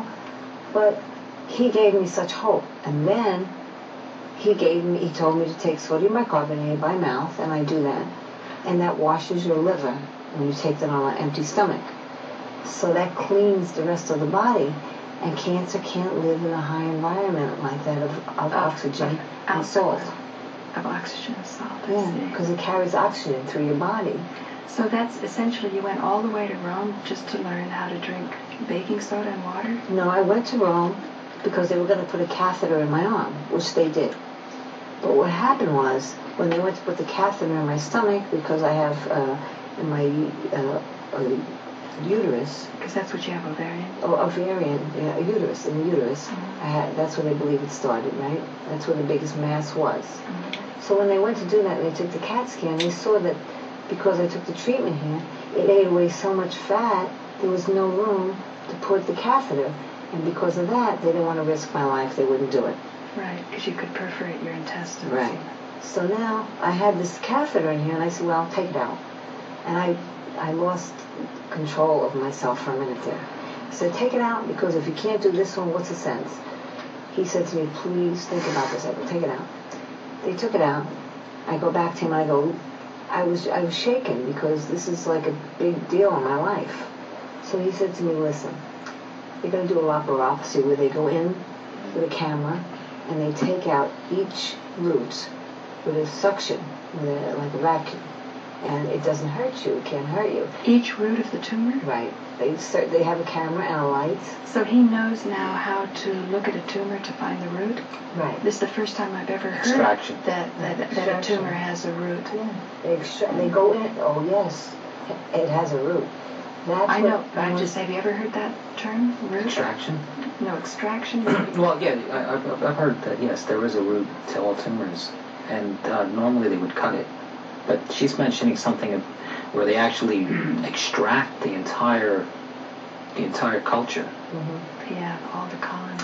Unlike a cutting, which can get into the bloodstream, and it just can, that's why sometimes cutting doesn't help. Mm-hmm. But you mentioned something about the sodium bicarbonate. It's interesting because it is, I'm told that it is prescribed as a post-op, and it comes in a pill form. Is that right? Yeah, but you know what? There's different sodium bicarbonate. This sodium bicarbonate is pure sodium bicarbonate. You want to hold it? It doesn't have aluminum in it, which is harmful. You get a zoom? There's only one other one like that. It's Italian. It's Italian. Yeah, it's pure sodium bicarbonate and no aluminum. Okay, no aluminum. That's the poison. Arm and Hammer has the poison. Right, that can hurt people if they don't know that. They need to know that they must get the pure baking soda without the aluminum. And the ones you can get in America I found out that doesn't have aluminum is Bob's baking soda. And it says no aluminum. Oh, that's good. And it has the same thing. It has the same thing. But you have to know, that you take a teaspoon of hot water, with hot water in the morning, and if you have an empty stomach, it goes straight to your liver, which filters everything in your body. So in essence, I'm under halfway I'm under treatment, even though it's a small amount. Until I get back there, I'm going in March. Like a home treatment. So you're going in March, and he's going to do the laparoscopy. They go through your belly button with a camera and a light and a vacuum. And every site that's listed, and then they look for more, they take out the roots. And then the catheter goes back in the arm, and then for 2 weeks I have to wash my liver through that catheter, and then the third week is every other day. You wash it with the sodium bicarbonate, and then eventually, like a month later, I don't have to do it. And then I'll have a CAT scan to see that there's absolutely nothing. Now, explain, because I don't think John heard this, about why, after he talked to you, he said it would be like suicide to do chemo. Oh, he said to me, I said, I'm going to go back to America, but I want you to do this procedure with me. He said, okay. So he said, let me just explain something to you. He said, I'm going to tell you that he likes me, and he wants me to get, you can see the man has a heart like this. He goes, if you take another dose of chemo, you commit suicide. And I said, I know, I'm not doing it. I don't care what anyone says. And I came back to a lot of people pressuring me, go back, take the chemo, you don't know what you're doing, suicide. But they didn't investigate. They don't do homework. All they do is understand that there's 3 ways to treat cancer in this country. Chemo, surgery, homework. All they do is understand that there's 3 ways to treat cancer in this country. Chemo, surgery, and radiation. And all 3 of them do damage. This has no damage to the person. There's no damage. So I feel like this is something I need to do. Now, what about that case about the lady with breast cancer that they say he killed? Okay, they don't like him because he's an oncologist, but he has a method of treating people that they don't, it's against protocol. It certainly is. So, everything they learned in medical school. They try to pin this thing on him that this lady died after he treated her for breast cancer. And when they investigated and found out, well, they couldn't prove that he had anything to do with her dying, and he didn't. She died. And I'm sure he would lose cases too. I mean, doctors have people die all the time. Well, his amount of people is 0 compared to... No, I know his is less, but he also, the feeling you get is that he wishes there could be more research. He wishes that the studies could be more consistent, because he's had to do all of this against such odds. It's sort of a catch-can. Yeah, he's only one guy. He needs more people like him. You know what he did? Start a revolution. You know what he did? He went to a children's hospital, and there was these little boys there, and they were on chemo, and they were ready to die. And the mother said, oh, I just want my kid to live. I want to talk to my child. I remember that story. Yeah, he went in there and he treated this child with sodium bicarbonate. The child is alive and well today. Well, that's another story. Well, it works like an astringent, really. Yeah, it's a clean, it carries oxygen through the body, and when it does that, it shocks the cancer. So the cancer gets shocked and it dies off. Right, it doesn't know how to respond. It's attacked and it sort of absorbs, but it doesn't know what it is, what it absorbs. It absorbs anything. Mm-hmm. It absorbs moisture and culture. And what happens is the sodium bicarbonate contains a chemical or some type of... No, it's just the pH. Right, but it cannot the tumor eventually dries and falls apart. Right. It actually sort of... It's so alkaline, it can't live in that environment. Right, that's what I mean. It absorbs it, not knowing, and it cannot fight it. He said that cancer is in colonies, right? And he said when that sodium bicarbonate hits that colony, it's shocked. And when it's shocked, that's when it starts breaking out. Because he showed it to me like that. He goes, it hits the tumor and it's shocked. But you don't want it to be hit and break up in such a way that it goes and plants itself somewhere else. Where do we find sodium bicarbonate in nature? Does it exist or is it man-made? Sodium bicarbonate exists in natural saliva. That's what I was reading about the cavities and how we get dental problems. It turns out that our saliva gets off kilter, so the pH balance is a very delicate thing. Yeah, but sodium bicarbonate is salt. I see it as if you cut your hand, you put your hand in the ocean, and it heals it naturally. To me, it's the same thing. We all have Mediterranean roots. Floating in the Mediterranean, there's just nothing like that. Oh. Well, the Dead Sea also, is all salt, Right. A lot of people go there for health reasons. I brought a dog back from Greece, and he was very sick. He had holes in him, and I put him in the ocean to clean up his wound. He's fine today. Right. It's a healer. What do you know about colon cancer? Because we have a mutual friend on the internet that has, I guess it's really actually not very high up, isn't it? He's at the stage 2. If that's what you mean. Stage 2? He's at a stage 2. Do you know what that means, Gina? Yes. Stage 2? Stage 2 only means it travels somewhere else. Stage 1 means you got it in one specific place. Stage 2 means it traveled. I have stage 4. Yeah, we've seen the travel. We saw that. We saw the tumor creating another one and another one. They were overlapping and they were moving. They were migrating into 3 inches so far. Yeah. But they want to remove. They want to remove his entire. Well, you know what? I had a problem. I had the same. I had a mass in my colon, and so I was in the hospital, and they were telling me, we're going to operate. We're going to splice your colon and put it together, and take the piece out, put it together. Oh, okay. So now I'm thinking about this, and they're going. I said, "Is this dangerous?" Oh no, we'll just splice it and put it together. It'll be fine. So I went downstairs to take an x-ray, and they had me sitting there like 2.5 hours. I'm very happy about that now. Because the doctor that gave me the colonoscopy happened to be passing, and I said, "Excuse me, I'm going to have surgery in a little while. He said, "Are you out of your mind?" I said, "What?" He goes, Was he already treating you for chemo? He wasn't treating me for anything. He just took the colonoscopy. The surgeons were going to do the splicing. They get a little knife happy. Oh. He goes to me, "You're crazy. You want my opinion?" I said, "Yes." He goes, do not let them touch you with a knife. He goes, "If anything, go and take the chemo. It'll dissolve on its own. But do not let them operate on you." That's my opinion. Thank you, doctor. But you know what? They always say that a surgeon sees surgical solutions. A radiologist sees radiation as a solution, and people doing chemo see that as the solution. Because they're taught that. Yeah. But that's really amazing that at a hospital somebody would speak against, you think there's that professional courtesy to, keep their dirty secrets. I'm happy that he did. No, he must have been very... He's a very nice man, Because if somebody was watching him, I think they would have been upset. It was just me and him. Yeah. And then when they came to get me, I said, "I'm sorry, no surgery." They really got angry. "What do you mean? We reserved the operating room." What do you mean? Reservations here. It's 5 minutes away. The colon. I said, "I don't care. I changed my mind, and there will be no surgery done here."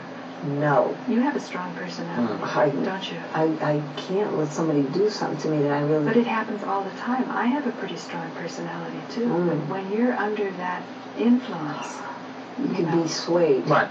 Yeah, and these are well-meaning people. And you haven't gone to medical school, and you haven't, done the study. You just got this kind of gut feeling. Later on, you can get a Jane Goldberg in your life, or you start to run across people who've had 40 years experience, and they're a little bit more quiet about it. I mean, I tend to, as soon as I learn something good, I want to share it. So I'm assuming other people are that way, but I'm realizing there's a lot of people who know differently than what socially accepted methods are. And they're quiet about it. They just don't want the trouble. They don't want to rock the boat. They'll tell their close friends or their family, but they don't, because you get a lot of negative reaction. Yeah, doctors are always under investigation. There's always, they're always being looked. But common sense is common sense. I mean, you don't have to go to medical school to see. When it was explained to me like I think medical school takes away common sense, to tell you the truth. I think that's why they have those grueling hours, because that's what he's saying. In order to see, the research is there, but you read the write-ups that are done in the medical journals that you read while you're at the conferences, and you don't have time to be with your kids and for recreation. You don't want to go back to look at the original papers.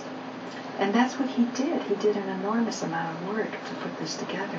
Well, when I went to Italy, I went over to the university hospital. It's a huge hospital. So in between this catheter, I went and I asked for the professor of oncology. I went there and I said, who's the professor of oncology? I need to speak to him. So he came down, nice man. And I said, I want to know about Dr. Simoncini and cancer. What's going on? I said, what is your opinion? He goes to me like this.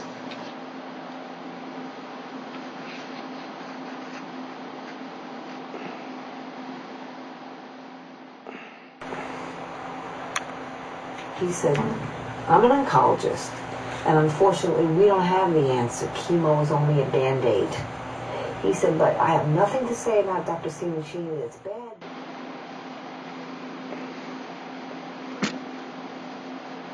You're at the conferences, and you want to have time to be with your kids and for recreation. You don't want to go back to look at the original papers. And that's what he did. He did an enormous amount of work to put this together. Well, when I went to Italy, I went over to the university hospital. It's a huge hospital. So in between this catheter, I went and I asked for the professor of oncology. I went there and I said, who's the professor of oncology? I need to speak to him. So he came down, nice man. And I said, I want to know about Dr. Simoncini and cancer. What's going on? I said, what is your opinion? He goes to me like this. He said, I'm an oncologist, and unfortunately we don't have the answer. Chemo is only a Band-Aid. He said, but I have nothing to say about Dr. Simoncini that's bad because we've seen this man with great results. I can't say anything bad about the man. And then I went to radiology, and I asked the same question to the professor of radiology. I said, what about this procedure of Simoncini? What is going on? And he goes, well, he's had some results. We can't knock the man because there's been some results. And I said, okay. And then I went back. I spent the whole day in the hospital. Another oncologist. Doing investigative journalism. It's my life. So he's a notorious figure in the medical industry. Yeah. Sort of like a renegade. Yeah. And they generally tend to be the ones who, they go through the trial and error. The lightning rods. Right. Unfortunately, it isn't just the woman with the breast cancer. We're talking in maybe a 6-year period, 7-year period. It's not just one person. There have been 3 others that happened, or 2 others, and they happened very closely, and they happened around 2002 or 2003. So he has lost patients, but the unfortunateness of it is that what autopsies were performed on these people, they didn't die of the cancer that they were being treated for. They died as a result of toxic poisoning from sodium bicarbonate. And that goes back to the woman with the breast cancer, but it says that the autopsy says that she had about over 20 injection sites in her breasts. But it doesn't make sense because that's not his protocol. He describes how he deals with breast cancer, and there's only a couple of injections. But she died of the treatment, not the cancer. That's the controversy. But what you're saying about Simoncini, that's why I come back to and say, that this guy is a renegade, and there are going to be casualties in this pursuit of knowledge. But that was 2002, and it's 2009 now, and he's still in the hospital. If he had his license taken away, he wouldn't be at the hospital, because she went and talked to the other doctors there, right? Well, he's doing something right. I mean, it's not. I'm not saying that he's doing something wrong. I'm saying but what I'm saying he's managed is to. My frustration with the internet is you can have false information go out. And it's not to say that this lady didn't have 20 injections of bicarbonate of soda. It's not to say you can't have bicarbonate toxicity, but I've never heard of bicarbonate of soda being a toxic chemical. Obviously, anything in excess can be toxic. But when you start to search down these links and find who's responsible, you can't do it. So who's putting it out there? All I'm saying is she's come back from Rome. She gave me a book. I read it. It made sense to me. And she's saying she talked to other doctors in the hospital. Surely, if this was true, he wouldn't be at the hospital. That you can't have a doctor in your hospital that's not licensed. And now I know they take doctors out for a certain period. They take their licenses away, and then they have to struggle in court, and it can cost up to $1 million. It can cost $1 million to get it back. They call that the rubber room. A rubber room is when a professional is by a board of directors will take the professional, the doctor, the teacher, and they put them in what they call reassignment courses, and they relegate them to almost like a prison, like a doctor's prison. Or a teacher's prison. They have these things now. So then maybe they were talking about taking the license away because of, and then they cited these deaths. Right, and then they relegate them into a program where they read. That's interesting because he did say, Gina, in the book that he was taken off oncology and put into diabetes for a while, and then he took a break and he got a degree in philosophy. That's why he always goes back to quoting Hume and Schopenhauer and Well, you know something? Heidegger. This country, the statistics say that over 1 million people are dying with prescribed drugs. Yeah. Now, I think those doctors and the side effects. I think it's 23% the side effects. The side effects. The unfortunate, what do they call it? Undesirable side effect is death. 23% fatality. But those doctors are not going to jail. Those doctors are not being, they're saying, well, they lost a patient. Well, they lost a patient. No, that's a whole other case, court corruption. And we had a whole other discussion about that, starting with what is God, because people want to know on whose authority is it based. If these studies are not printed in peer-reviewed journals, the courts who rely on the peer-reviewed journals to come to their determinations can't come to a correct determination. So there's all kinds of ways to sort of block the information. That's why public access is so important, and that you were so forthcoming. You said, yes, post it on the internet, we'll put this on the internet, we'll put it on public access, and we'll ask more people, I would think, to become producers and have shows. Keep the discussion really lively, even off the internet, cable, and any way you can do it. I think it's important to share it. People need to know.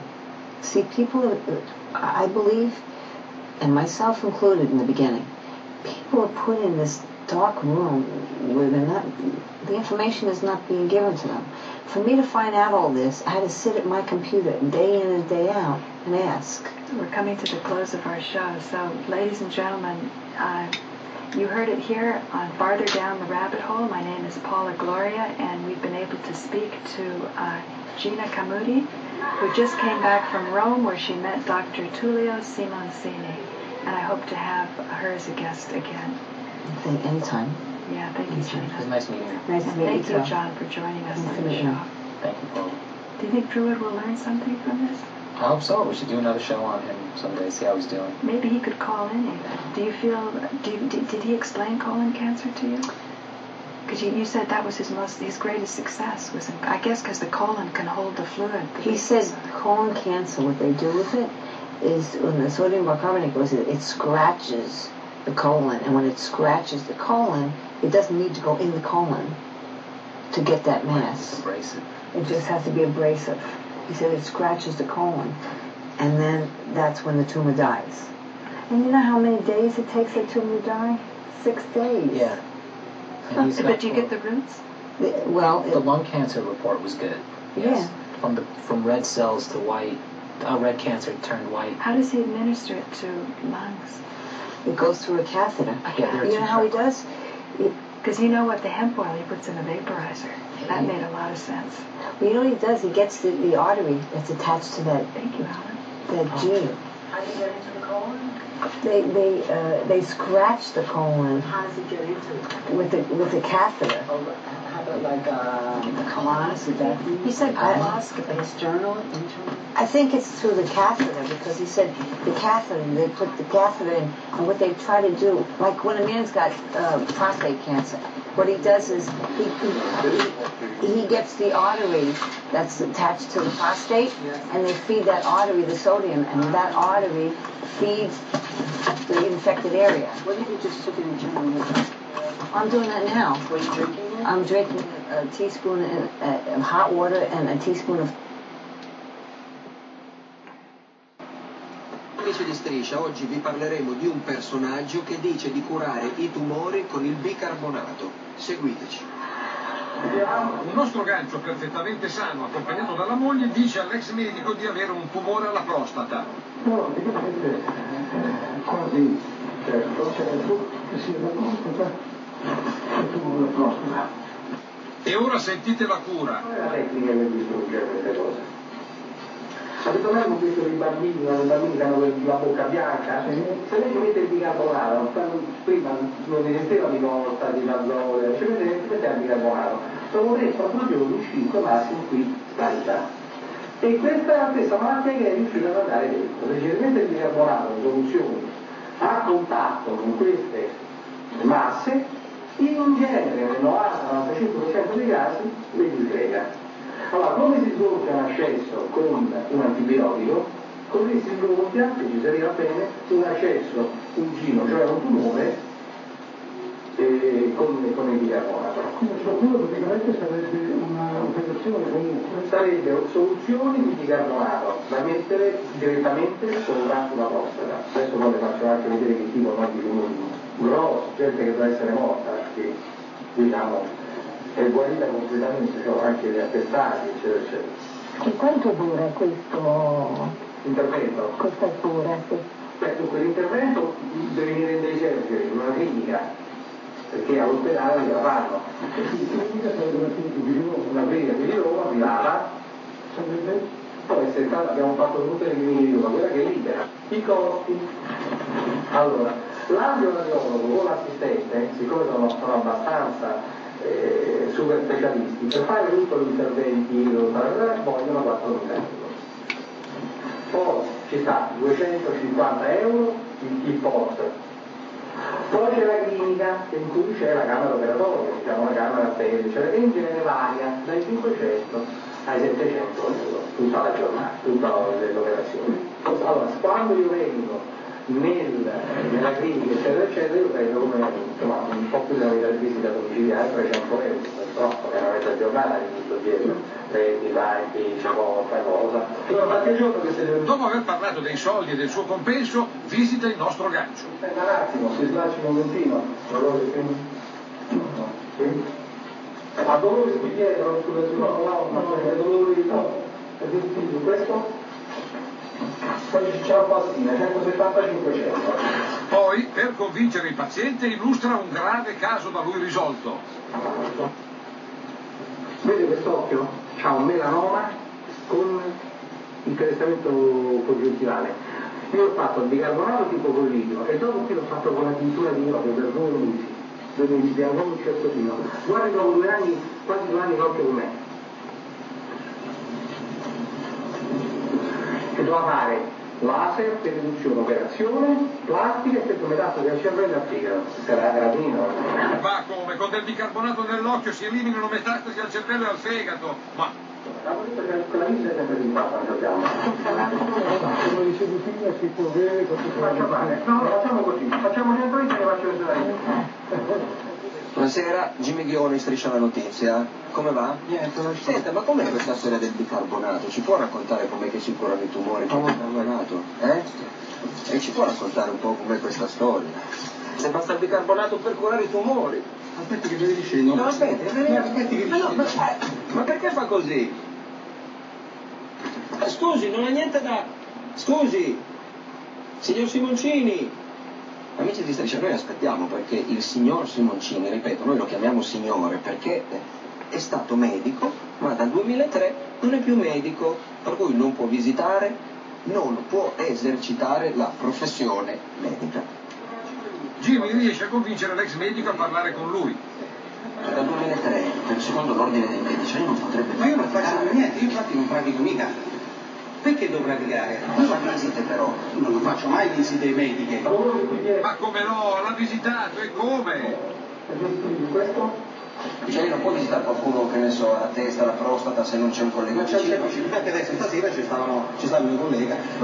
Ma quale collega? Nello studio era da solo? Io adesso non posso prendere questi altri dolori, mi faccio gratis. Ah, non può prendere soldi lei? Non prendo soldi, mi faccio gratis. Cioè questi signori non hanno pagato? Loro non hanno nessuna ricevuta e niente. No, ma hanno pagato o no? Questo non so. Una ricevutina si può bere particolarmente. No, facciamo così, facciamo dentro e te ne faccio vedere io.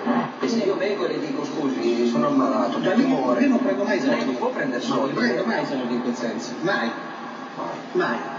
Mai perché gli do consigli di vita, di un'altra cosa. Per ora è tutto, Jimmy Ghione, Striscia la Notizia.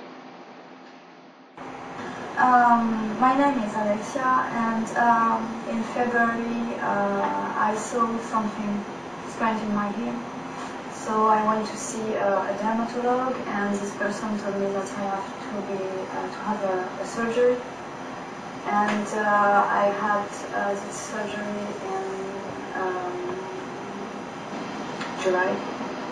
After a few weeks, they said to me that it was a melanoma, and I had to have another second surgery. I planned everything, and I heard by some friends about Dr. Simoncini, and I just go to Rome and stop everything and cancel everything with the doctor, and went to Rome. It takes 1 week and hard work, and things going on. Which type of therapy you make? Hyoid tensure, which is put on my hair every day, and it starts to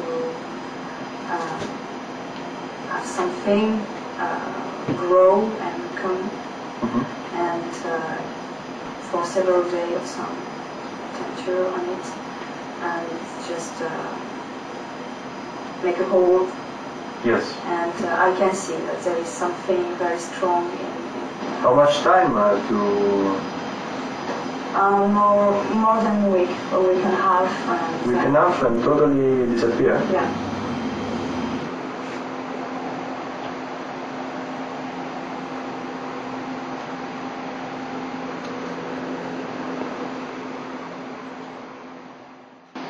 I am Dr. Simoncini, and I am oncologist. I am pleased to release this interview where we investigated the world of the cancer. We know that it's a long time to treat this problem. What kind of discoveries did you do? After many studies, I found out that the cancer is a particular infection, a fungal infection. Moreover, I always thought that genetic theory of the cancer has no relation with this illness. I'm convinced of it by continuous experiences and therapeutic successes that validated reinforced my theory that the cancer is caused by a fungus, the Candida, with all its variants. So, you affirm that cancer is not due to the madness of a cell as reported by conventional oncology, but to a simple fungal infection. Yes, it is a fungus. In fact, I started from the observation that another unknown illness, psoriasis, is due to a fungus. Hence, I thought that the cancer, an unknown illness, is also caused by fungus. The fact that a cell becomes independent and grows up indefinitely is a real invention. From about 100 years, scientists suggest this hypothesis that nobody ever demonstrated. Never. This hypothesis has no evidence at all. At the same time, it is supported only by negative elements. 8,500,000 deaths for cancer. This is still unknown, and the worst, after 100 years of researches, it is still completely surrounded by the mystery. Everybody, not only the doctors, talks about the cancer and about the oncology researches. But I want to make a question. Has anybody seen a cancer? I think it is useful, before talking about the subject and studying it, to focus it and look at it. So, this is a coloscopy of the intestine. And this is the wall, and this is the tumor that caused the almost total occlusion of the intestine. This is a cancer that you can see it is white red. Then, after washing out and going on with this, you can see what's there. The red color, that is, in my opinion, the last phase of the organism reaction. Here, you can see that I'm pushing water from above and going on with this washing out. You can see that go out the white fungal colonies that stays beyond the epithelium. You can perfectly see the fungal invasion here. This invasion causes the reaction of the tissue and from where the tumor comes down. Hence, you can see the intestinal occlusion. Going on, you can see always these colonies dramatically white. That is the fungal colonies. Here you can see also the date of April 26th, when the treatment with sodium bicarbonate was performed. About 200 grams of sodium bicarbonate in a liter of water. We are going on, and this is the operation of the washing out with the sodium bicarbonate. And in April 27th, that is the day after, you can see that the intestine is open and getting closer. The cavity is open and wide. That is, the mass really regressed and the intestine was reopened. I would like to underline that the cancer is made only by white colony. Then, you want to say that the abnormal cellular reproduction doesn't pertain to the cancer as we can usually know. The madness of the cell is an invention, a hypothesis that nobody has ever demonstrated and that hasn't led to any result. Just to keep on seeing what the cancer is, here is a bronchial endoscopy made by entering directly in the bronchia. There are, you can see, there are the main breathing ways, then the segmental branches, and going down, yes, now going down, you can see also in the bronchia what the cancer is. The lung cancer, that is, in this case, an adenocarcinoma. Here, also in this case, you can see the white lumps. Also in this case, the tumor is made by white lumps. Going on, there is another white lump, and there are the many bronchia of the bronchial tree. There are many bronchia with a white lump. So the cancer is always white. Here there is another bronchus with a white lump. Going on, it seems clear the color of the tumor, also in this one. Going on, it seems clear that the tumor is white. And there are the images then of the next bronchial endoscopy, and we are going on. Look, we are we keep on showing all the treatment. Now there are still white lumps inside, but when we start the next treatment, you can see here that after the 4 days treatment with the sodium bicarbonate, let's notice that the previous white tumor is gone. Disappeared. And this is also reported in my book. The cancer is a fungus, but in a video it's much more striking. The tumors disappeared. The liquid you can see is the sodium bicarbonate solution. Usually, from the 3rd to the 4th administration, the fungal colony regresses, and from the 4th to the 5th, the fungal colony shrinks very quickly, rapidly.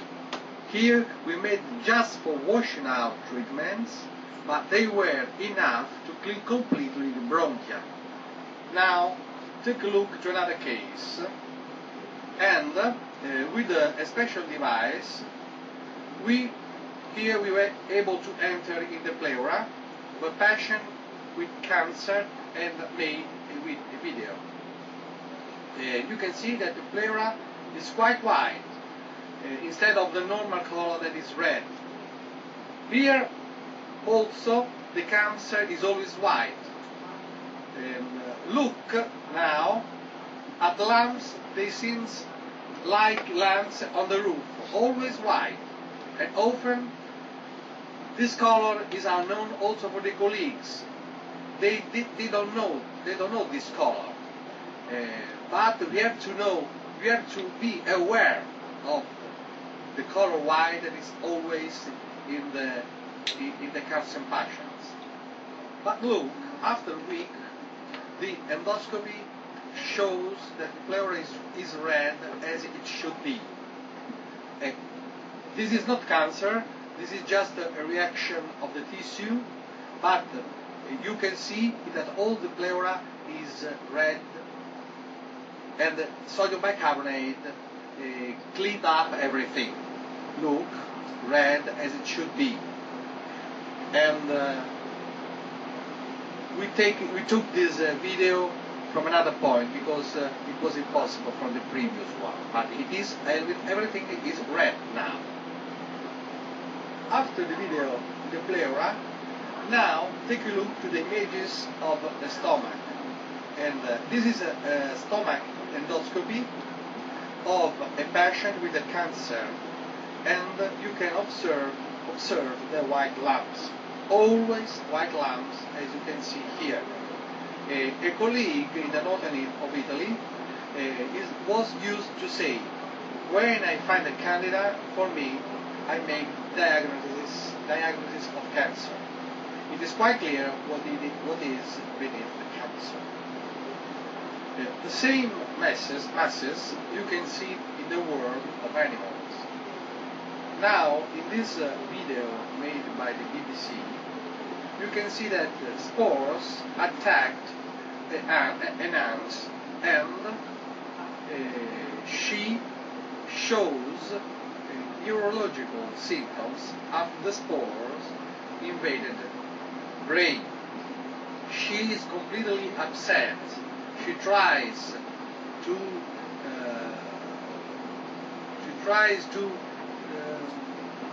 move, but and to grip to the stem, but she can't survive.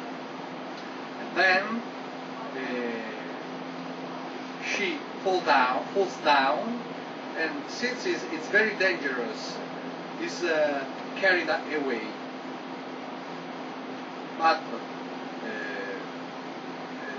which is the cause of this illness? Look, it seems a movie. From the head of the ant, the foody bud of a fungus grows up in 3 weeks and try to expand quickly. That's why can both and contaminate the remaining ants. And then you can see how the fungus grows up, and now you can see the masses, always also white masses. Then it's always the fungus named Candida that attacks the human being, or there are different kinds of fungi that do it? The Candida is the fungus that causes the fungal infection and also the tumors. It is always the Candida because all the fungal species of the human being are variants of the Candida. They differ from 2 to 5%, but they have almost the same structure. Because fungi must have the same genetic amount able to attack a person. The variants depend on the different invaded tissues. But they are always the different species of Candida that are pathogen for a person and make fungal infections and tumors. But how is it possible in the oncology world? Fungal infections are well known for many years. How could it be possible that no one realized that Candida is the cause of the cancer? The Candida is always found in the patients of the oncology wards. The problem is how the presence of the fungus is taught. The wrong idea of the official oncology is that the cancer comes before, and then the Candida attacks and enfeebles the organism. But this is only a hypothesis, or more, a wrong hypothesis. My opinion is that the Candida comes before, makes the cancer locally, invades the organisms, and causes the death. Then, the real fact is that the Candida is always found in the tissues of cancer patients. Any other idea could be only an invention. But what about all the histology examinations that describe the cancer? And what about the everybody looks at with anxiety? The histology really describes how a tissue tries to protect itself from the fungal infection. Where the fungus is eating a tissue, this reacts like a cellular overreproduction that tries to block the invasion. If the Candida is in the liver,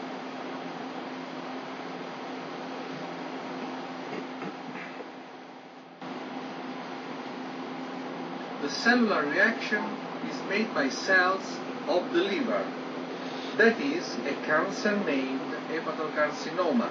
In the brain, the reaction is glioblastoma.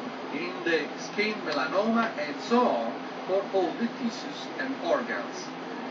There isn't any cellular anomaly, but only defensive reaction, so that all this histology research is really useless.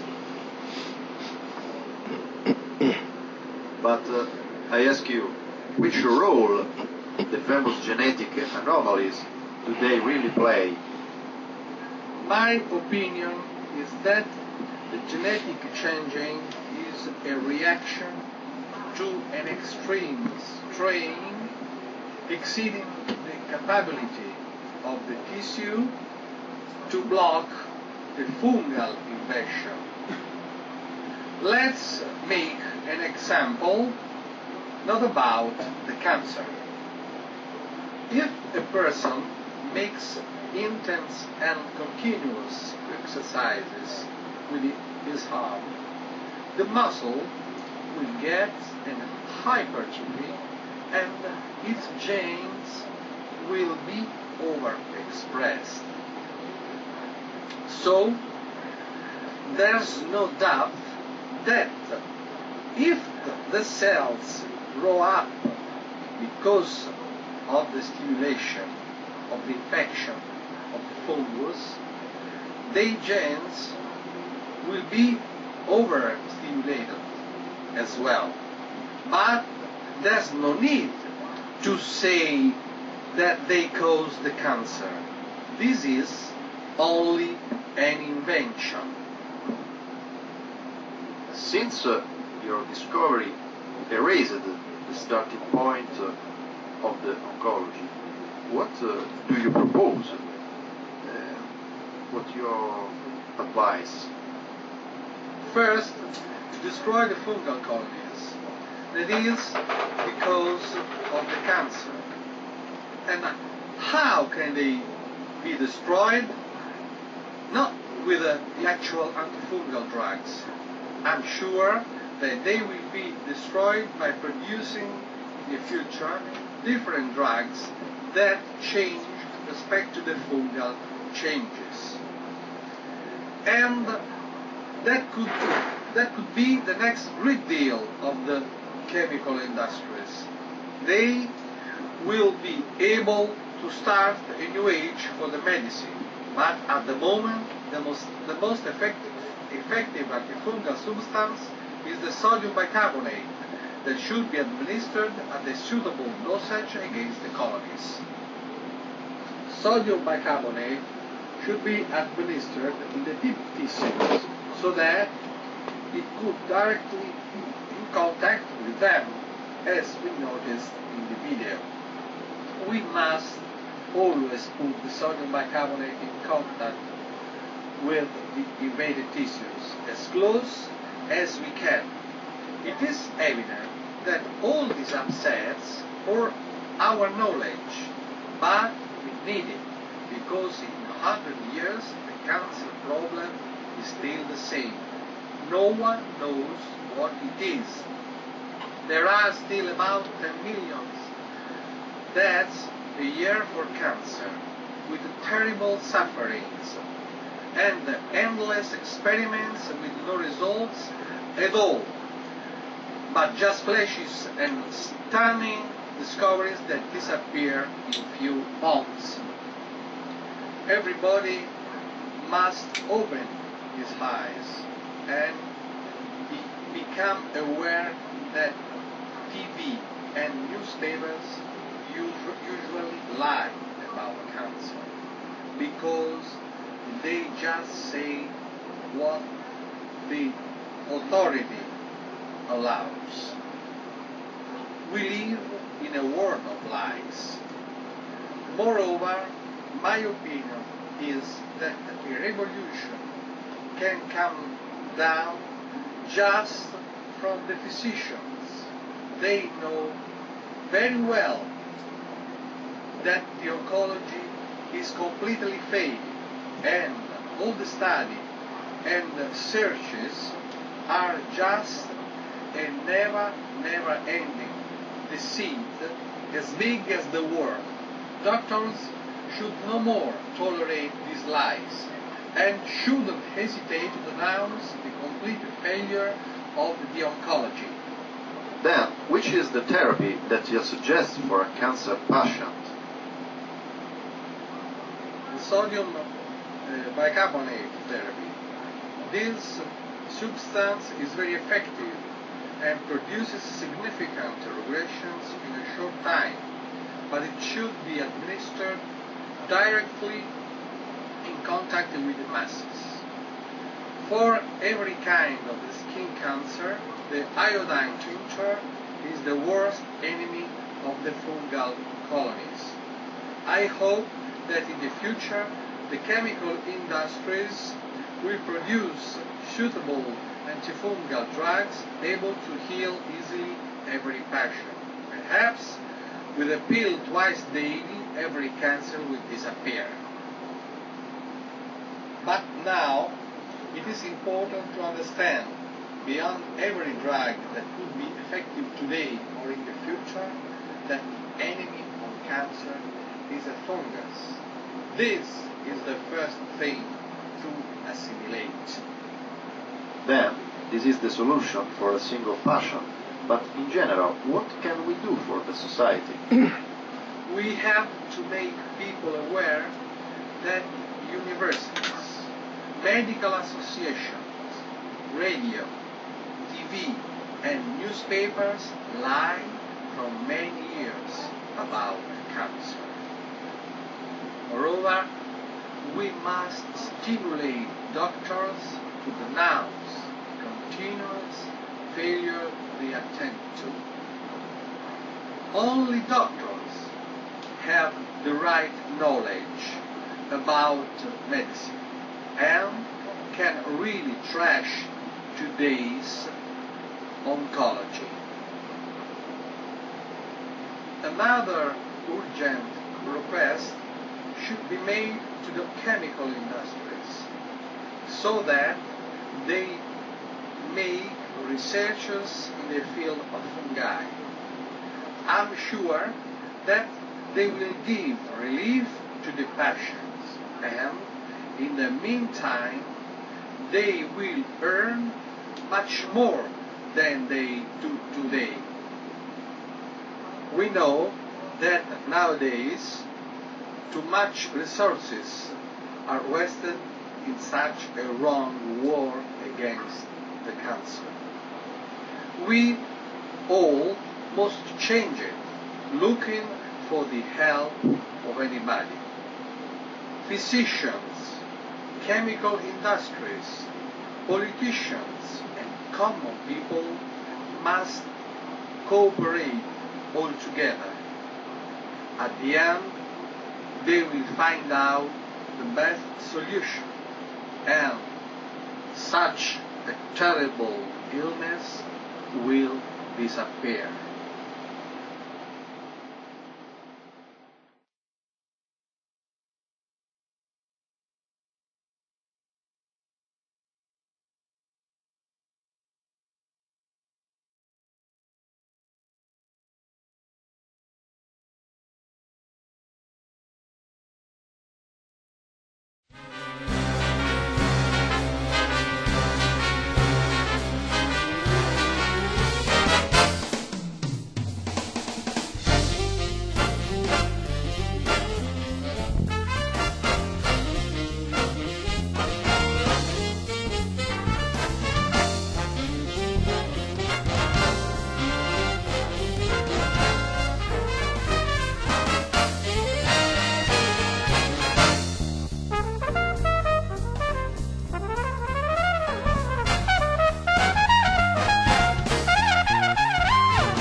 Gennaro San Germano is the first patient ever cured by Dr. Simoncini with sodium bicarbonate. In 1983 he was diagnosed with lung cancer and was given a life expectancy of 6-7 months at best. In 2006, 23 years later, he gave this interview. Buonasera, buonasera, io mi chiamo Massimo. Mi sembra di parlare con una persona molto fortunata, mi sembra di capire, giusto? Sì, molto fortunata, veramente. Perché dipende... Molto fortunata, ma grazie a Dio per fortuna. Non incontrato con fortuna perché mi era detto che non fa di ricovero. Perché la macchina si stava allargata quando sono andata alla visita. Adesso veramente andavo pure a Magadalù, grazie a Dio. E adesso mi diceva la moglie ci ha messo 8-9 mesi a guarire? Sì, 8-9 mesi. Però ti è andato via tutto il tumore? Sì, grazie a Dio sì, che hanno ritrovato che è andato via, non credo, però a me è andato bene. Già è lì, infatti, c'è appunto. Che mi hanno detto che lei ha detto che è via, addirittura. Lei non ha fatto nessun'altra cura insieme a Simoncini, cioè lei è sicuro che l'ha guarita questa cosa qua? Sì, sì. Non ha fatto nient'altro? La cura di Simoncini sono andato. Adesso solo che qui qualche volta qualche raffreddore, la febbre, mi hanno andato medico. Vabbè, chiaro, normale. Allora, comunque la cura là non l'ha fatta solo lui. Non ha fatto nient'altro insieme? No. Ho capito.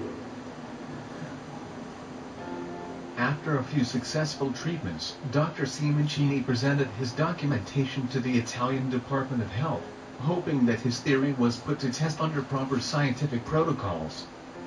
Not only were his findings completely ignored instead, but Dr. Simoncini ended up being disbarred from the Italian medical order for having prescribed cures that had not been approved by the authorities.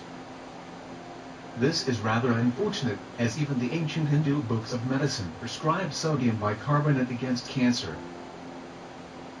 Alkali of strong potency should be used in diseases arising from anella, schleusma, beta, cancerous growth, and such others which are very difficult to cure. This book is over 1,000 years old. As soon as the news on his treatment started to circulate, Dr. Simoncini became the target of a major smear campaign orchestrated through the Italian media, in which he was treated as a charlatan and a swindler. Di Striscia oggi vi parleremo di un personaggio che dice di curare i tumori con il bicarbonato. Seguiteci. Buonasera, Jimmy Ghione, Striscia la notizia. Come va? Niente, non c'è. Senta, ma com'è questa storia del bicarbonato? Ci può raccontare com'è che si curano i tumori con il bicarbonato? E ci può raccontare un po' com'è questa storia? Se basta il bicarbonato per curare i tumori. Aspetti che ve ne scendo. No, aspetti che ma perché fa così? Dr. Simoncini was also repeatedly sued for wrongful death and in one case sentenced to 3 years in prison for having allegedly caused the death of patients that had undergone his treatment. The media seized greedily on the trials, delivering the final blow to Dr. Simoncini's credibility. Professor Francesco Cognetti, direttore scientifico dell'Istituto Nazionale dei Tumori della Regina Elena di Roma, uno dei più importanti oncologi italiani. No, perché quando parliamo di medicina e anche di cure innovative bisogna stare attenti. Dice quest'uomo, sto Simoncini, è un fungo, il tumore è un fungo, si cura col bicarbonato di sodio, l'impressione immediata di un grande medico. Una tesi bizzarra, voler essere ottimisti, e direi che è pazzesco, non c'è nessuna dimostrazione che ci siano rapporti tra infezioni fungine e neoplasie, né tantomeno che i funghi siano l'unica causa di cancro come sostenuto dal dottor Simoncini. Possiamo dire con assoluta certezza che il bicarbonato di sodio al tumore purtroppo non gli fa nulla, se no sarebbe stato molto semplice. Assolutamente nulla, ma può essere, devo dire, anche pericoloso, perché se somministrato a dosi importanti può determinare squilibri metabolici importantissimi che possono compromettere la funzione renale, la funzione respiratoria, la funzione cardiaca, cerebrale, e quindi è un farmaco che, se somministrato a dosi importanti, può determinare anche la morte. Quando si parla di potere, che cosa significa in pratica? Significa questo, che se uno dice una cosa nuova o grossa, come è successo a me, si attiva l'ordine, uno, mandano i giornalisti che dicono quello che vogliono, attivano denunce false alle magistrature con cose inesistenti, ma tanto ti mettono il mare in mezzo e alla fine uno rimane contrario per dimostrare qualcosa di valido. E questo lo fanno con tutti. perché c'è, secondo me, una mancanza di lungimiranza.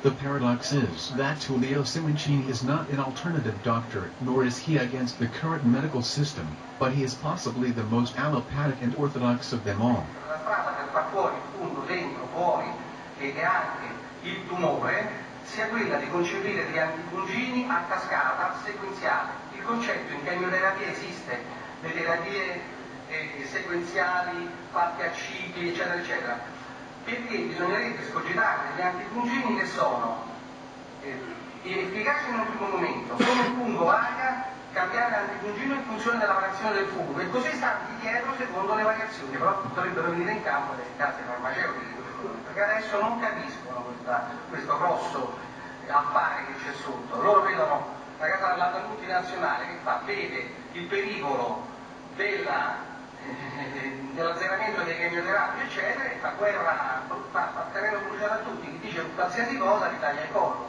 Notwithstanding the difficulties, Dr. Simoncini has never given up the fight and keeps traveling the world, presenting his theory everywhere he is invited. In the meantime, he has perfected some special techniques that allow him to deliver the sodium bicarbonate in the vicinity of the tumors, obtaining the maximum effectiveness out of the smallest amount possible. Sodium bicarbonate is effective if you can put in contact the sodium bicarbonate with the cancer. So, if you want to reach the prostate cancer, you have to locate before a catheter in the hypothenda artery that reaches the prostate. Then you can administer through a port cat connected to the catheter the sodium bicarbonate directly to the prostate. This is John Blankenship in Houston, Texas. I was diagnosed with prostate cancer in about August of 2007. They did a biopsy and later on scheduled me for radical prostatectomy. Faced with the idea of losing his prostate, Blankenship started looking for a different solution and ended up choosing Simoncini's bicarbonate therapy. I believe that cancer was a fungus. And I arrived in Rome on the 1st of February, and on Monday, on the 4th of February, we put a catheter in. I flew back to the United States with the catheter in place and started on a treatment schedule of 6 days of infusions and then 6 days off of rest. And we did 4 or 5 of these cycles. I just took on Tuesday, the 26th of August 2008, a ultrasound examination of my prostate, and apparently the doctor I consulted with him, he said he couldn't find anything. He wrote a report to that effect, and I faxed the report to Dr. Simoncini today, and he was delighted with the results. He said it's all gone. So, according to this ultrasound scan, your cancer is gone. Yes, sir. Can you believe that? I absolutely believe it. I believe everything that Dr. Simoncini says.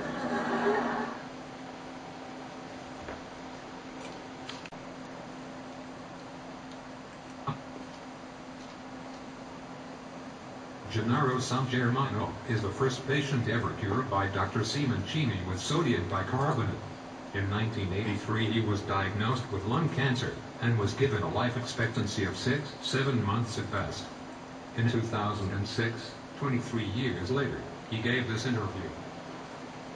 Buonasera. Buonasera, io mi chiamo Massimo.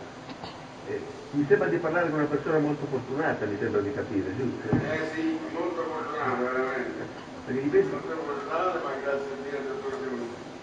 Ho incontrato con fortuna perché mi hanno detto che mi fanno atto di ricovero. Perché la macchina si stava allargata quando sono andata alla visita. Ho detto direttamente, sono andato pure a Magatavolo, grazie a Dio.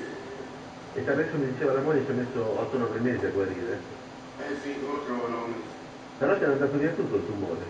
Sì, ma grazie a Dio sì, che hanno ritrovato che è andato via. Non credere, però a me è andato bene. Già è lì, infatti, appunto. Che mi hanno detto che ci aveva 7 mesi da via, addirittura. Lei non ha fatto nessun'altra cura insieme a Simoncini, cioè lei è sicuro che l'ha guarita questa cosa qua? Sì, sì. Non ha fatto nient'altro? La cura di Simoncini altri sono andato. Adesso solo che qui qualche raffreddore, la febbre, l'hanno medico. Vabbè, chiaro, normale. Allora, la cura là non l'ha fatta solo lui. Non ha fatto nient'altro insieme? No, no. Ho capito.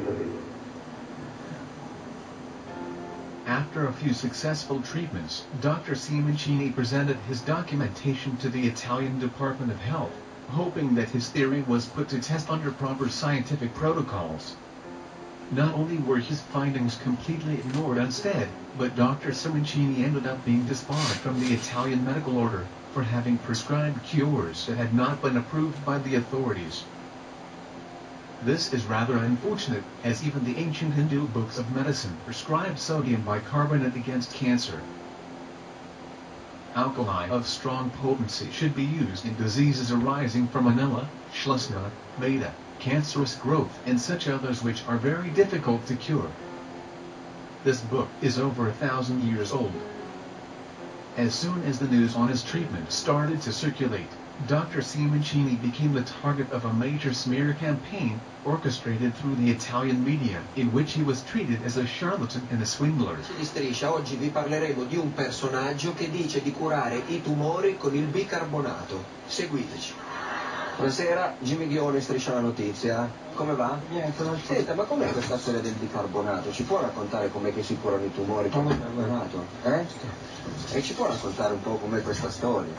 Se basta il bicarbonato per curare i tumori. Aspetta che vi dicevo. No, aspetti che ma perché fa così? Dr. Simoncini was also repeatedly sued for wrongful death and in one case sentenced to 3 years in prison for having allegedly caused the death of patients that had undergone his treatment. The media seized greedily on the trials, delivering the final blow to Dr. Simoncini's credibility. Professor Francesco Cognetti, direttore scientifico dell'Istituto Nazionale dei Tumori della Regina Elena di Roma, uno dei più importanti oncologi italiani. No, perché quando parliamo di medicina e anche di cure innovative bisogna stare attenti. Dice quest'uomo, sto Simoncini, è un fungo, il tumore è un fungo, si cura col bicarbonato di sodio, l'impressione immediata di un grande medico. Una tesi bizzarra, voler essere ottimisti, e direi che è pazzesco, non c'è nessuna dimostrazione che ci siano rapporti tra infezioni fungine e neoplasie, né tantomeno che i funghi siano l'unica causa di cancro come sostenuto dal dottor Simoncini. Possiamo dire con assoluta certezza che il bicarbonato di sodio al tumore purtroppo non gli fa nulla, se no sarebbe stato molto semplice. Assolutamente nulla, ma può essere, devo dire, anche pericoloso, perché se somministrato a dosi importanti può determinare squilibri metabolici importantissimi che possono compromettere la funzione renale, la funzione respiratoria, la funzione cardiaca, cerebrale, e quindi è un farmaco che, se somministrato a dosi importanti, può determinare anche la morte. Quando si parla di volere, che cosa significa in pratica? Significa questo, che se uno dice una cosa nuova o grossa, come è successo a me, si attiva l'ordine, uno, mandano i giornalisti che dicono quello che vogliono, attivano denunce false le magistrature con cose inesistenti, ma tanto ti mettono il mare in mezzo e alla fine uno rimane contrario per dimostrare qualcosa di valido. E questo lo fanno con tutti, perché c'è, secondo me, una mancanza di lungimiranza. The paradox is that Tullio Simoncini is not an alternative doctor, nor is he against the current medical system, but he is possibly the most allopathic and orthodox of them all. La strada per far fuori il fungo dentro, fuori e anche il tumore sia quella di concepire degli antifungini a cascata sequenziale. Il concetto in chemioterapia esiste, le terapie sequenziali fatte a cicli, eccetera, eccetera. Perché bisognerebbe scogitare degli antifungini che sono efficaci in un primo momento, come il fungo varia, cambiare l'antifungino in funzione della variazione del fungo e così starti dietro secondo le variazioni, però dovrebbero venire in campo le case farmaceutiche, perché adesso non capiscono questo grosso affare che c'è sotto. Loro vedono la casa multinazionale che fa, vede il pericolo dell'azzeramento dei chemioterapi, eccetera, e fa guerra, fa terreno bruciato a tutti, chi dice qualsiasi cosa gli taglia il collo. Notwithstanding the difficulties, Dr. Simoncini has never given up the fight and keeps traveling the world, presenting his theory everywhere he is invited. In the meantime, he has perfected some special techniques that allow him to deliver the sodium bicarbonate in the vicinity of the tumors, obtaining the maximum effectiveness out of the smallest amount possible. Sodium bicarbonate is effective if you can put in contact the sodium bicarbonate with the cancer. So, if you want to reach the prostate cancer, you have to locate before a catheter in the potenda artery that reaches the prostate. Then you can administer through a port cat connected to the catheter the sodium bicarbonate directly to the prostate. This is John Blankenship in Houston, Texas. I was diagnosed with prostate cancer in about August of 2007. They did a biopsy and later on scheduled me for radical prostatectomy. Faced with the idea of losing his prostate, Blankenship started looking for a different solution and ended up choosing Simoncini's bicarbonate therapy. I believe that cancer was a fungus. And I arrived in Rome on the 1st of February, and on Monday, on the 4th of February, we put a catheter in. I flew back to the United States with the catheter in place and started on a treatment schedule of 6 days of infusions and then 6 days off for rest. And we did 4 or 5 of these cycles. I just took on Tuesday, the 26th of August 2008, a ultrasound examination of my prostate, and apparently the doctor I consulted with him, he said he couldn't find anything. He wrote a report to that effect, and I faxed the report to Dr. Simoncini today, and he was delighted with the results. He said it's all gone. So, according to this ultrasound scan, your cancer is gone. Yes, sir. Can you believe that?